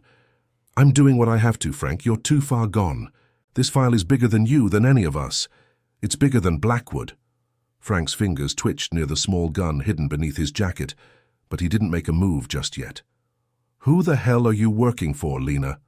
Lena didn't respond right away. Her eyes shifted to the man in the black suit, and Frank followed her gaze. The man wasn't bothering to hide the smugness on his face anymore. "Let me make this easy for you," the man in the suit said, his voice like ice. "The file's not just some random document. It contains information on a network you couldn't even begin to comprehend. We're talking about things that could bring governments to their knees, and you, Frank, are standing in the way of a much bigger plan. Frank's stomach churned. This wasn't about money or even power. It was about something far more dangerous. He had no idea who these people were, but he knew they weren't just criminals, they were something worse. Something dangerous. Tom's voice broke through his thoughts. Frank, we need to move now. Frank snapped his attention back to Tom, who was clutching the file, his knuckles white from the grip. They couldn't just run anymore. They needed to make a stand. Frank could see it in Tom's eyes, the fear and the urgency, but there was something else there too. Resolve. Flashback. Kandahar, 2010. The memories from Kandahar were still vivid. The heat, the dust, the constant noise of battle. Frank and his team had been stranded, no support in sight, and Mason had vanished, abandoned them in the chaos. Frank had learned the hard way that trust was a luxury in the line of fire, but as he fought to survive that night, he'd found an unexpected ally in one of the locals, a man who had shown him what it meant to fight for something bigger than just survival. That man had taught Frank that sometimes to win, you had to sacrifice. But that sacrifice couldn't come at the expense of everything you stood for. And now, Frank was about to make the ultimate sacrifice. Present day. The standoff Frank's. Hand was still near his gun, but Lena wasn't about to give him the opportunity to make the first move. The man in the black suit took a step forward, his eyes narrowing as he assessed the situation. I don't want to make this difficult, Frank, the man said smoothly. You have a choice. Hand over the file and we walk away. You can forget all this ever happened. Fight and, well, let's just say things will get messy. Frank's jaw tightened. They were underestimating him. They thought they had him cornered, but they didn't know who they were dealing with. He wasn't just some old veteran. He was a man who had survived battles that no one else could understand. He had lost friends. He had lost his trust. But one thing he hadn't lost was his ability to adapt. Not gonna happen, Frank said flatly. He took a step back, motioning for Tom to follow him. They needed a way out, but more importantly, they needed to stay alive. Lena's eyes flickered again, and Frank saw it, the hesitation. She was struggling, caught between duty and the truth. She knew deep down that this wasn't right. Frank had always been able to read people, and right now he knew he was only a breath away from reaching her. The moment of truth. Before anyone could make another move, the sound of more footsteps echoed through the dock. Frank's heart skipped, a beat, as he realized what was happening. The backup. A flash of light swept over them, and the distinctive hum of helicopters filled the air once again. But this time, it wasn't just Blackwood's crew or the FBI. A group of heavily armed agents, these ones wearing tactical gear and bearing the emblem of a government agency Frank hadn't seen before, poured into the docks, surrounding them. On all sides, Frank's instincts kicked in. He didn't know who these new players were, but one thing was clear. They were taking control of the situation. Step away from the file, one of the agents shouted. His voice was cold and authoritative. Now, Frank didn't hesitate. Without warning, he pulled his gun and aimed it at the newcomers. His heart raced, but his hands were steady. He had been in situations like this before. But this was different. There were too many players in this game now, and Frank knew. The window for escape was closing fast. Lena's gun lowered slightly as she realized what was happening. For a brief moment, their eyes locked, and Frank saw the conflict in her gaze. This is your last chance, Frank, she said quietly, her voice strained. Let it go, walk away. Frank's voice was firm. I can't, not when lives are at stake. He didn't know who to trust anymore. He didn't know what game they were playing, but he knew one thing. He wasn't going down without a fight. The last gamble. With one final glance at Tom, Frank made his decision. He could see the fear in Tom's eyes, but there was also something else. Trust. Frank had to keep moving. This wasn't just about the file anymore. This was about stopping whatever the hell was happening here. We go, Frank said to Tom, his voice a low growl. Now, the gunfire erupted all at once, chaos flooding the night. Frank dove behind an old shipping container, pulling Tom with him. They both hit the ground as bullets pinged off the metal. Frank's mind was working overtime, calculating, planning their next move. "Get to the boat," Frank shouted. Tom nodded, his face set with determination. Together they sprinted across the dock, ducking behind crates and containers as they went. The sound of the helicopters grew louder, the agents closing in from all sides. But Frank wasn't about to let them take him down. Not now. They reached the boat, a small weathered vessel tied to one of the piers. Frank threw Tom on board and followed him, slamming the throttle into full gear. The boat lurched forward, cutting through the water, but Frank knew it wasn't over yet. There was still a long road ahead, and the real fight had just begun. The boat cut through the water with a roar, the engine straining against the night as Frank steered it toward the horizon. The dim glow of the city's lights flickered behind them, fading as the distance between them and their pursuers grew. But even as the boat surged forward, Frank couldn't shake the feeling that the worst was still ahead. Tom sat beside him, his eyes scanning the dark water, alert. The tension between them was palpable, the weight of the situation settling heavily in the air. They had escaped for now, but Frank knew it was only a matter of time before the storm caught up with them.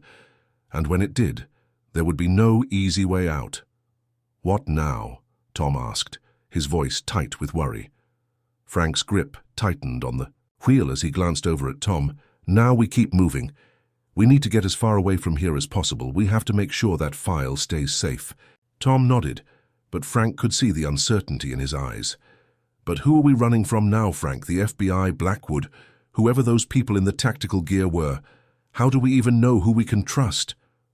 Frank didn't answer right away. He had no clear answer. He had trusted people before, and it had cost him more than he was willing to admit. But now there was no room for hesitation. "We don't trust anyone," Frank said finally, his voice low but firm. "We keep moving, stay off the grid, and figure out who's pulling the strings. The file's the key. If we can figure out what's inside it, we might have a shot at taking down the people who are behind all this." Tom was silent for a moment, processing Frank's words. "And what if we can't? What if it's too late to stop them?" Frank's eyes narrowed as he glanced out over the water. "Then we do what we've always done. We fight." Flashback. Kandahar 2010, the firefight had been intense. Frank and his team had been pinned down in the open, with no way to call for backup. The odds had been stacked against them, and yet Frank had led them through, despite the overwhelming odds. It had been a gamble then, too, a bet on survival, on doing whatever it took to make it out alive. But that day had changed him. It was the day he had learned that survival wasn't just about fighting, it was about adapting. About finding new ways to move forward, even when everything around you was collapsing. Frank's hand gripped the wheel tighter. He had been through hell and back, but this was different.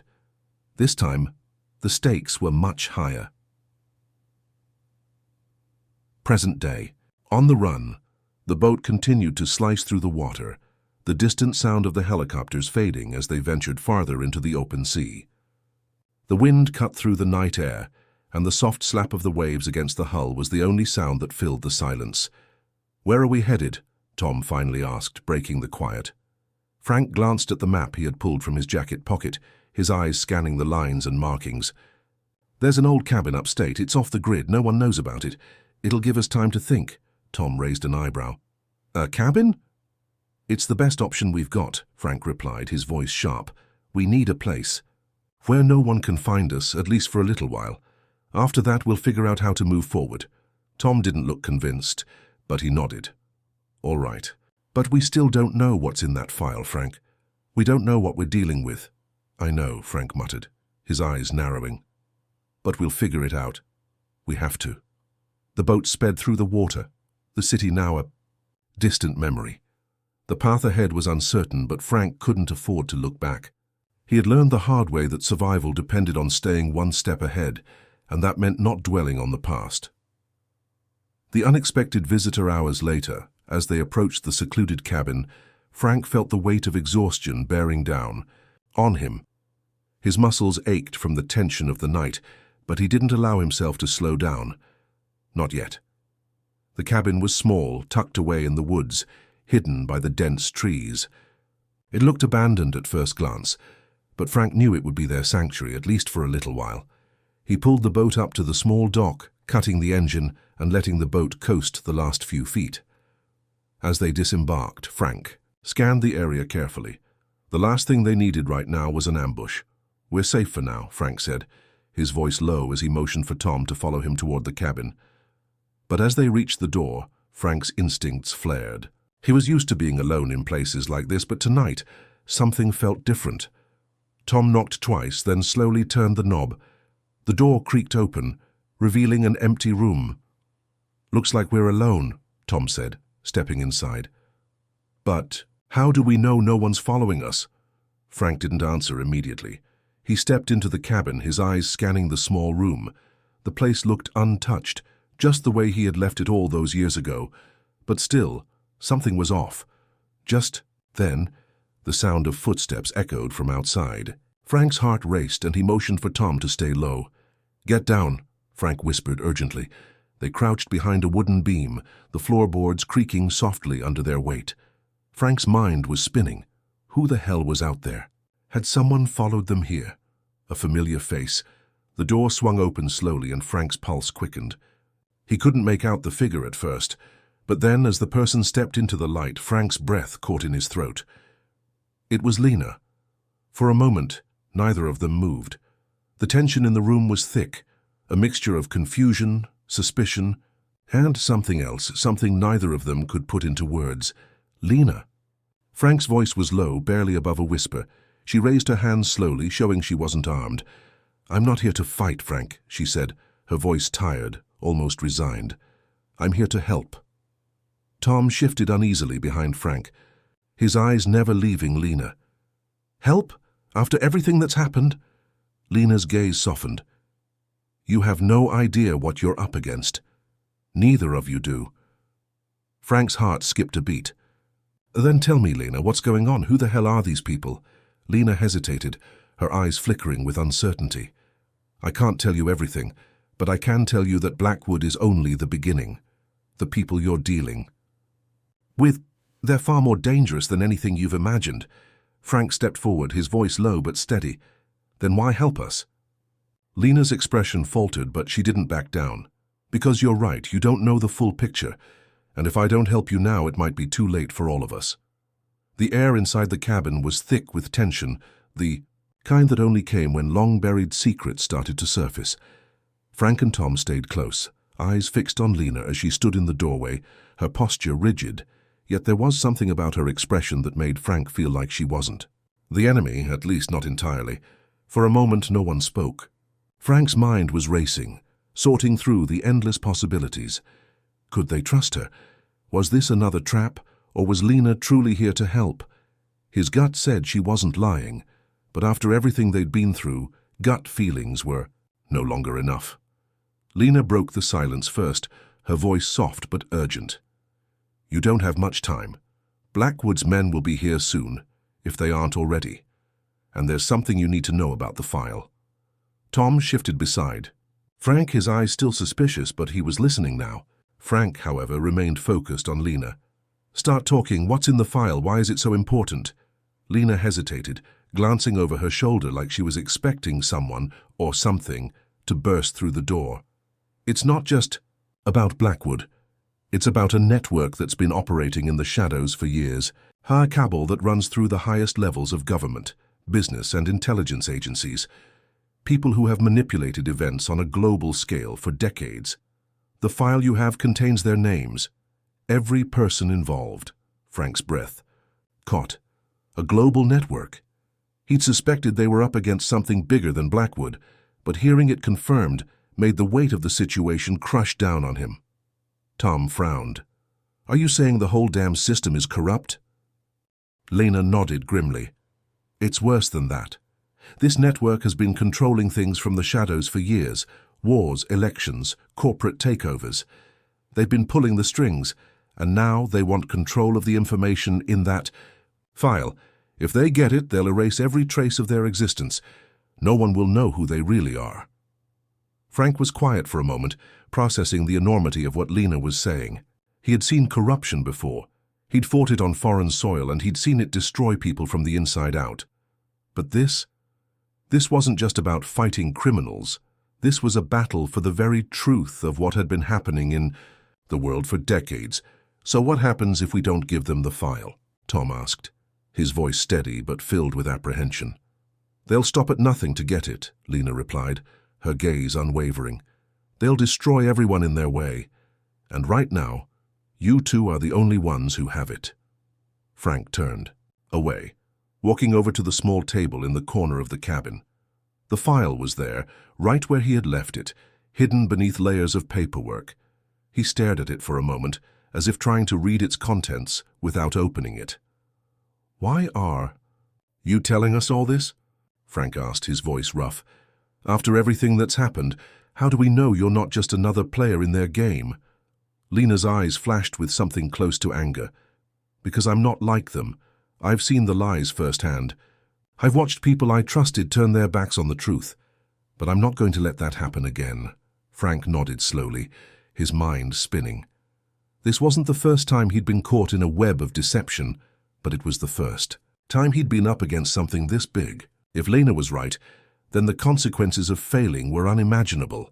We're not giving it up, Frank said firmly, turning back to her, but we need a plan. We need to know who we're up against. Lena exhaled, clearly relieved that Frank wasn't about to back down. I can help with that, but you have to trust me, and we need to move fast. Blackwood's men are on their way, and the FBI's likely already mobilizing. If they find us, this will be over. Flashback, Kandahar, 2010. The operation had been set in motion weeks in advance. A carefully planned strike against an insurgent stronghold in Kandahar. But everything had gone wrong. The intel was faulty. Frank and his team had walked into an ambush, trapped by enemies they didn't even know existed. It was during that mission that Frank had learned a painful truth. Not every fight could be won with a gun. Sometimes it was the quiet moments, the decisions made in the shadows, that determined the outcome of a battle. That lesson had stayed with him, even as he walked away from the battlefield. And it was a lesson that was about to prove crucial in the fight that was unfolding now. Present day, the decision back in the cabin, Lena moved toward the table, standing beside Frank. She picked up the file, her fingers lightly brushing the cover before placing it in front of him. Here's the deal, she said, her voice steady. So you're not just running from Blackwood's men or the FBI anymore. There's a much bigger enemy at play here. The people you're up against, they have eyes everywhere. They've infiltrated agencies, corporations, even the media. They've been controlling things for years, and now they want that file.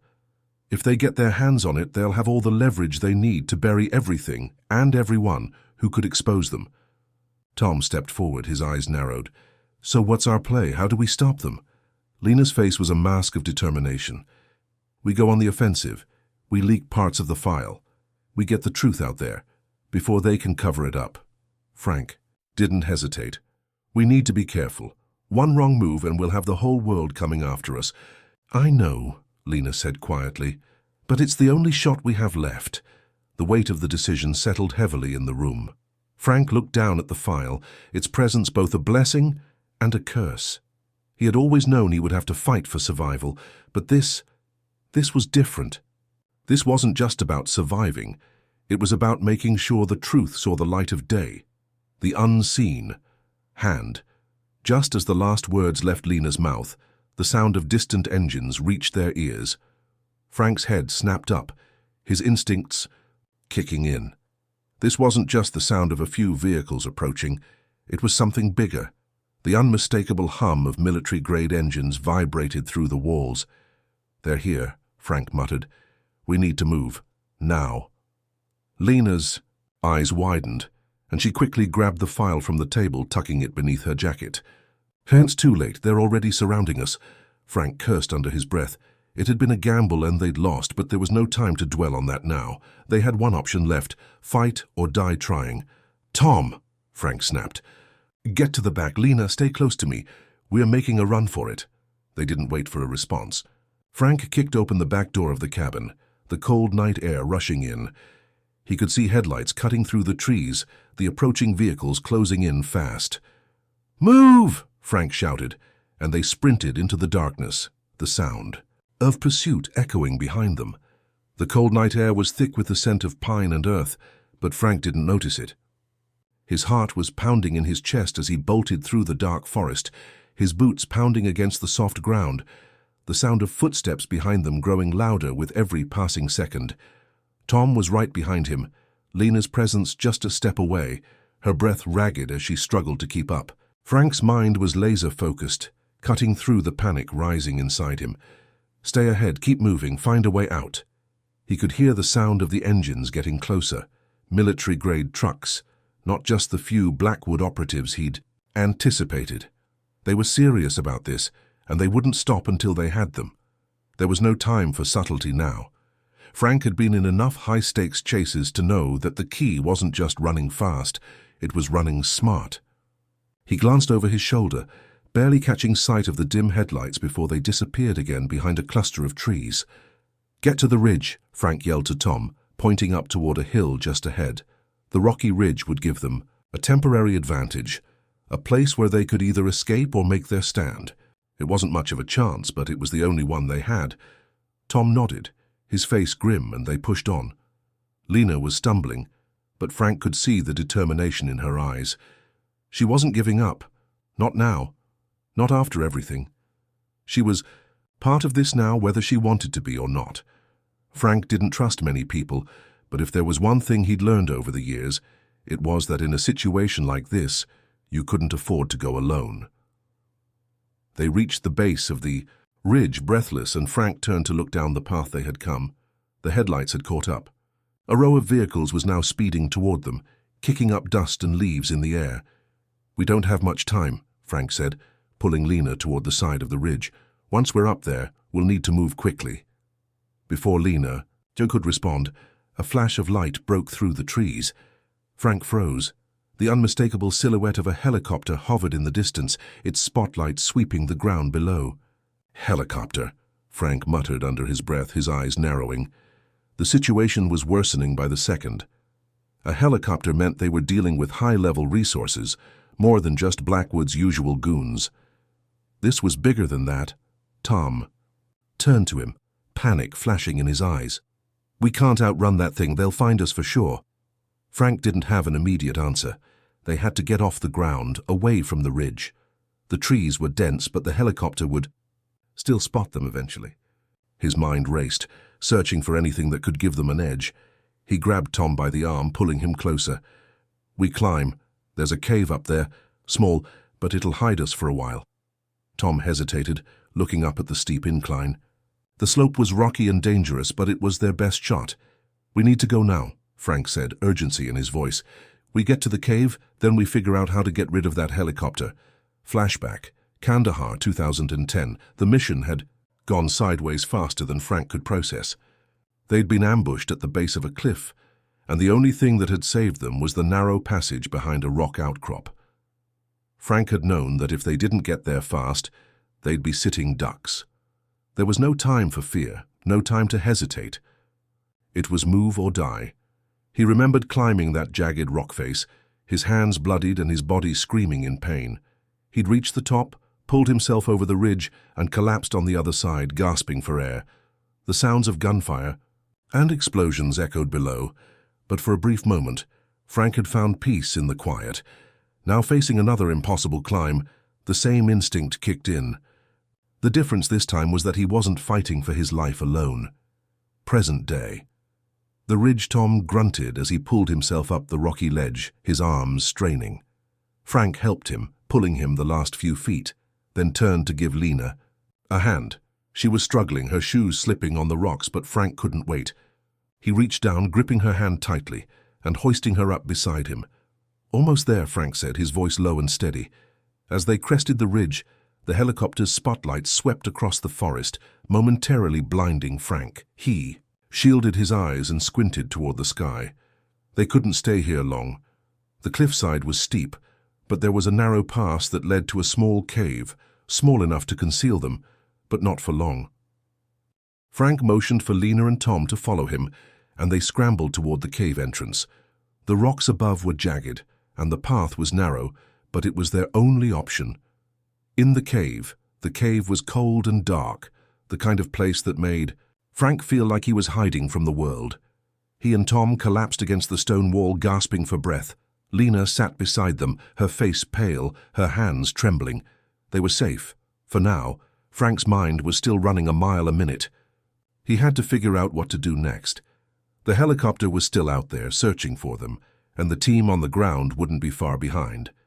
But more than that, there was something gnawing at him, something about Lena's words that didn't sit right. "We need to think," Frank said, his voice tight. "We can't just run forever. The helicopter's going to find us eventually." Lena was quiet for a moment, then turned to look at Frank. "There's something I haven't told you, something I should have said earlier." Frank's eyes narrowed. He didn't like the sound of that. "What is it?" Lena took a deep breath, her gaze flickering to the ground. "The people after that file. They're not just looking for you. They know about your military background. Frank, you're a target now, but you were always meant to be. They've been watching you for a long time." Tom's face went white. "What the hell are you talking about?" Lena's eyes met Frank's, her voice barely above a whisper. "They knew you would be involved in all of this. They used the situation in Kandahar to track you, to ensure you would find the file. It's not just a coincidence, Frank. You've been a part of their plan from the start." Frank felt the ground slip out from under him. Used? He hadn't been part of anyone's plan. He'd always made his own choices. But Lena's words hit harder than a punch to the gut. Could it be true?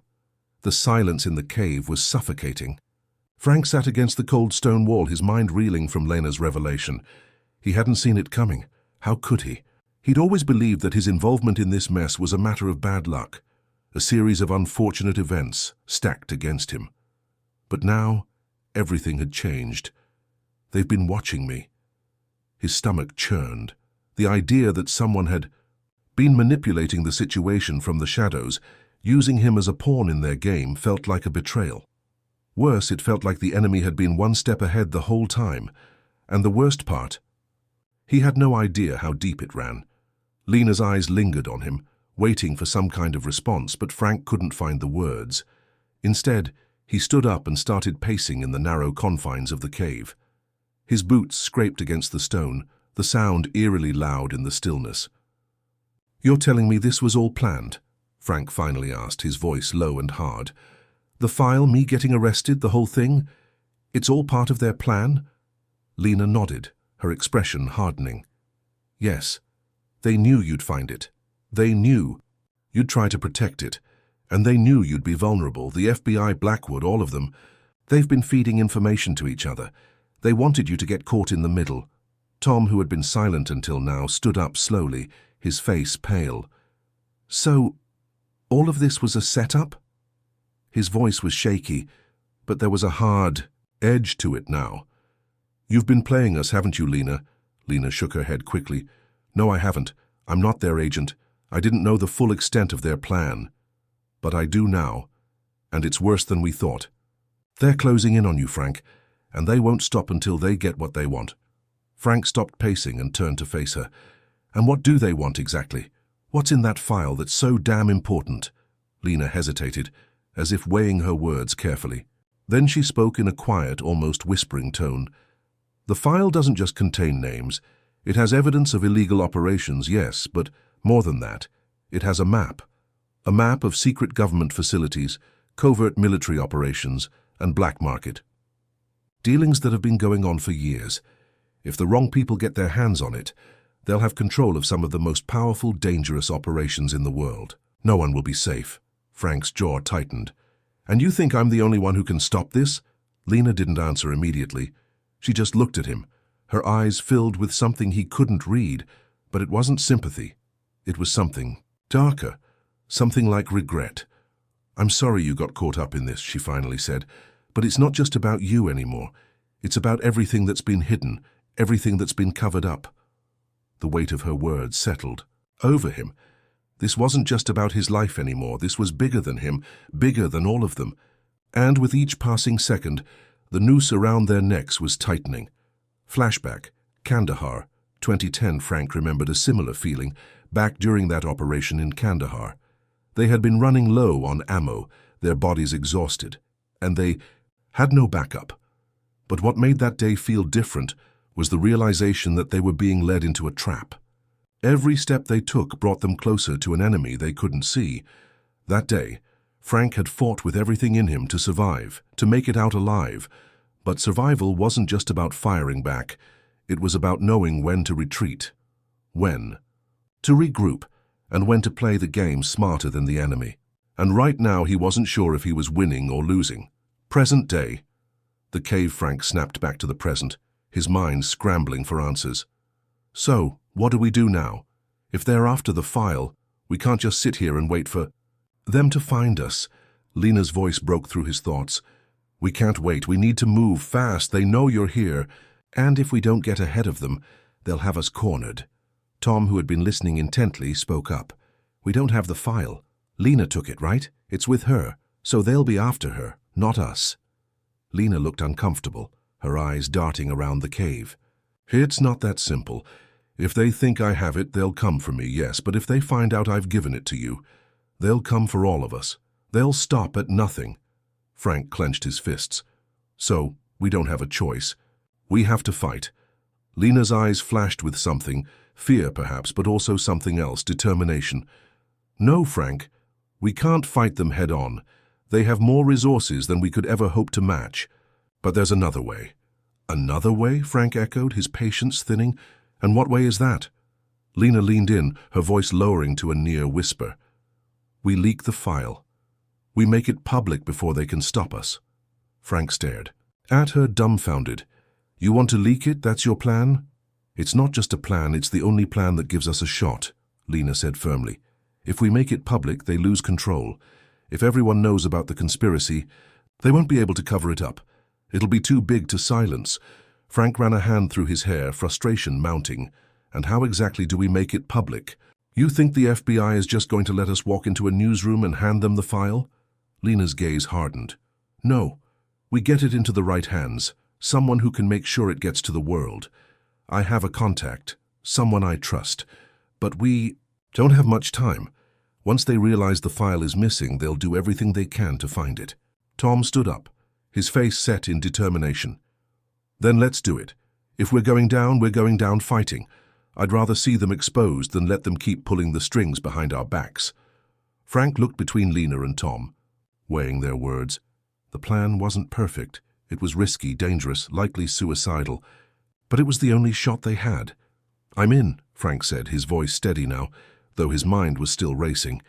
Let's get this file out there, but we do it on our terms. We can't leave anything to chance. Lena nodded. I'll make the arrangements.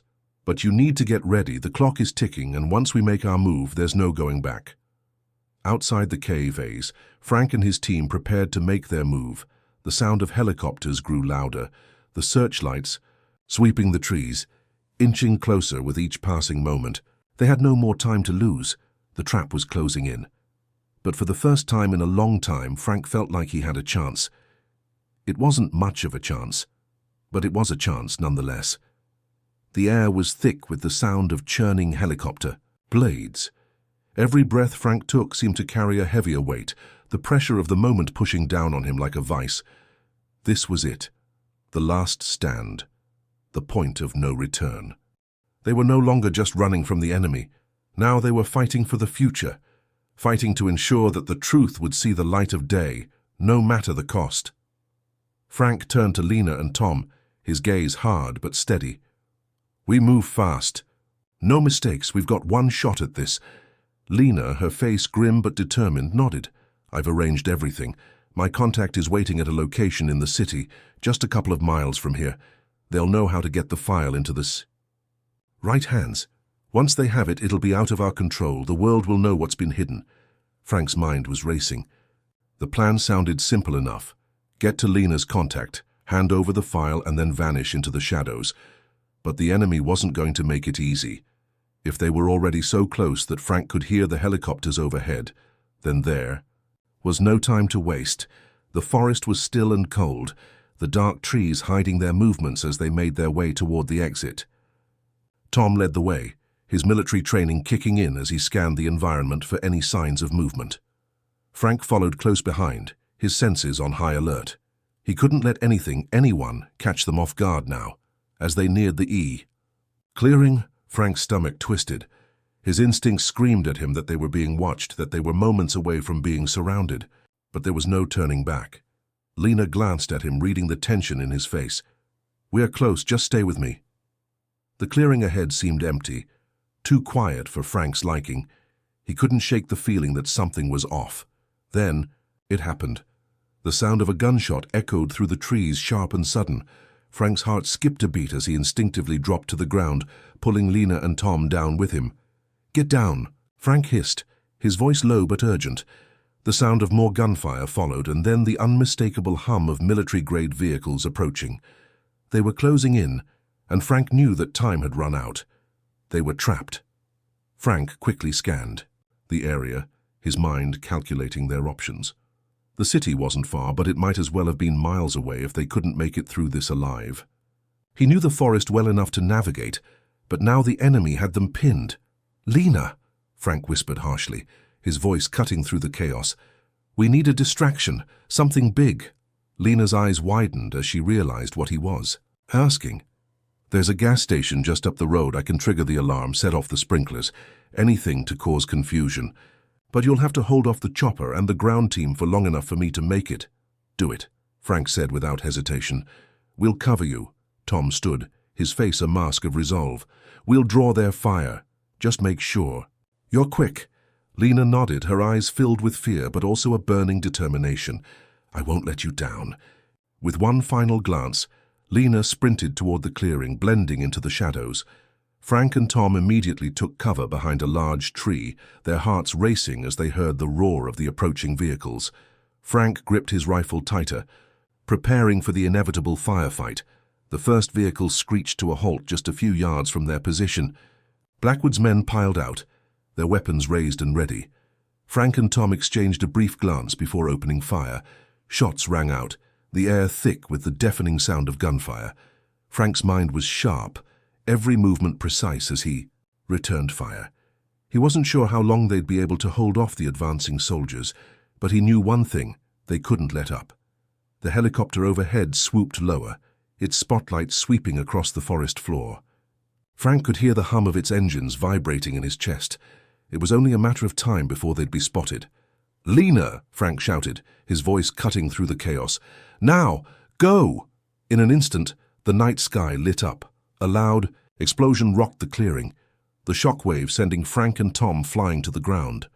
The gas station up the road had gone up in flames. The blinding light and thick cloud of smoke created chaos, obscuring their position. Frank didn't wait for the confusion to settle. He grabbed Tom by the arm and yanked him up. "Let's move." Frank barked. They dashed through the smoke, weaving through the trees and staying low to the ground. They had no choice but to trust Lena's distraction. They couldn't waste another second.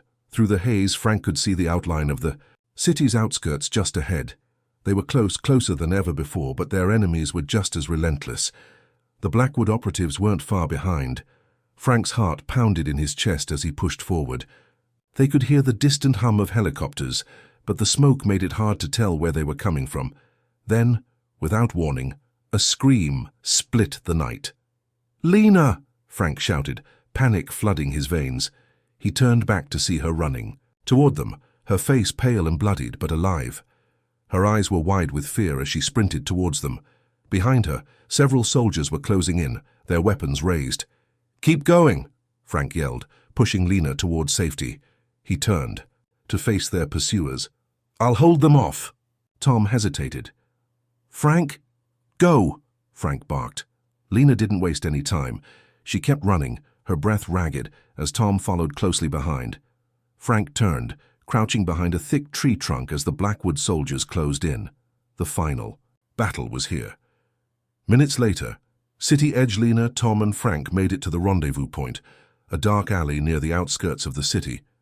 The contact was waiting there, a shadowy figure blending into the background. He nodded at Lena and motioned for them to hurry. Frank, bloodied and bruised but alive, breathed a sigh of relief. "Here," Lena said, handing over the file. "It's all in there." The contact took the file with careful hands, nodding once before disappearing into the darkness. "We did it," Lena said, her voice barely above a whisper. "It's out there. The world will know." Frank looked at her, his face grim. "It's not over yet." Lena nodded, her expression softening. "No, but this is a start. a chance to stop everything they've been doing. As they stood there waiting for the next chapter to unfold, Frank felt a glimmer of hope. They'd survived the trap. They'd exposed the truth. And though they didn't know what the future held, at least they could face it, knowing they'd fought for what was right.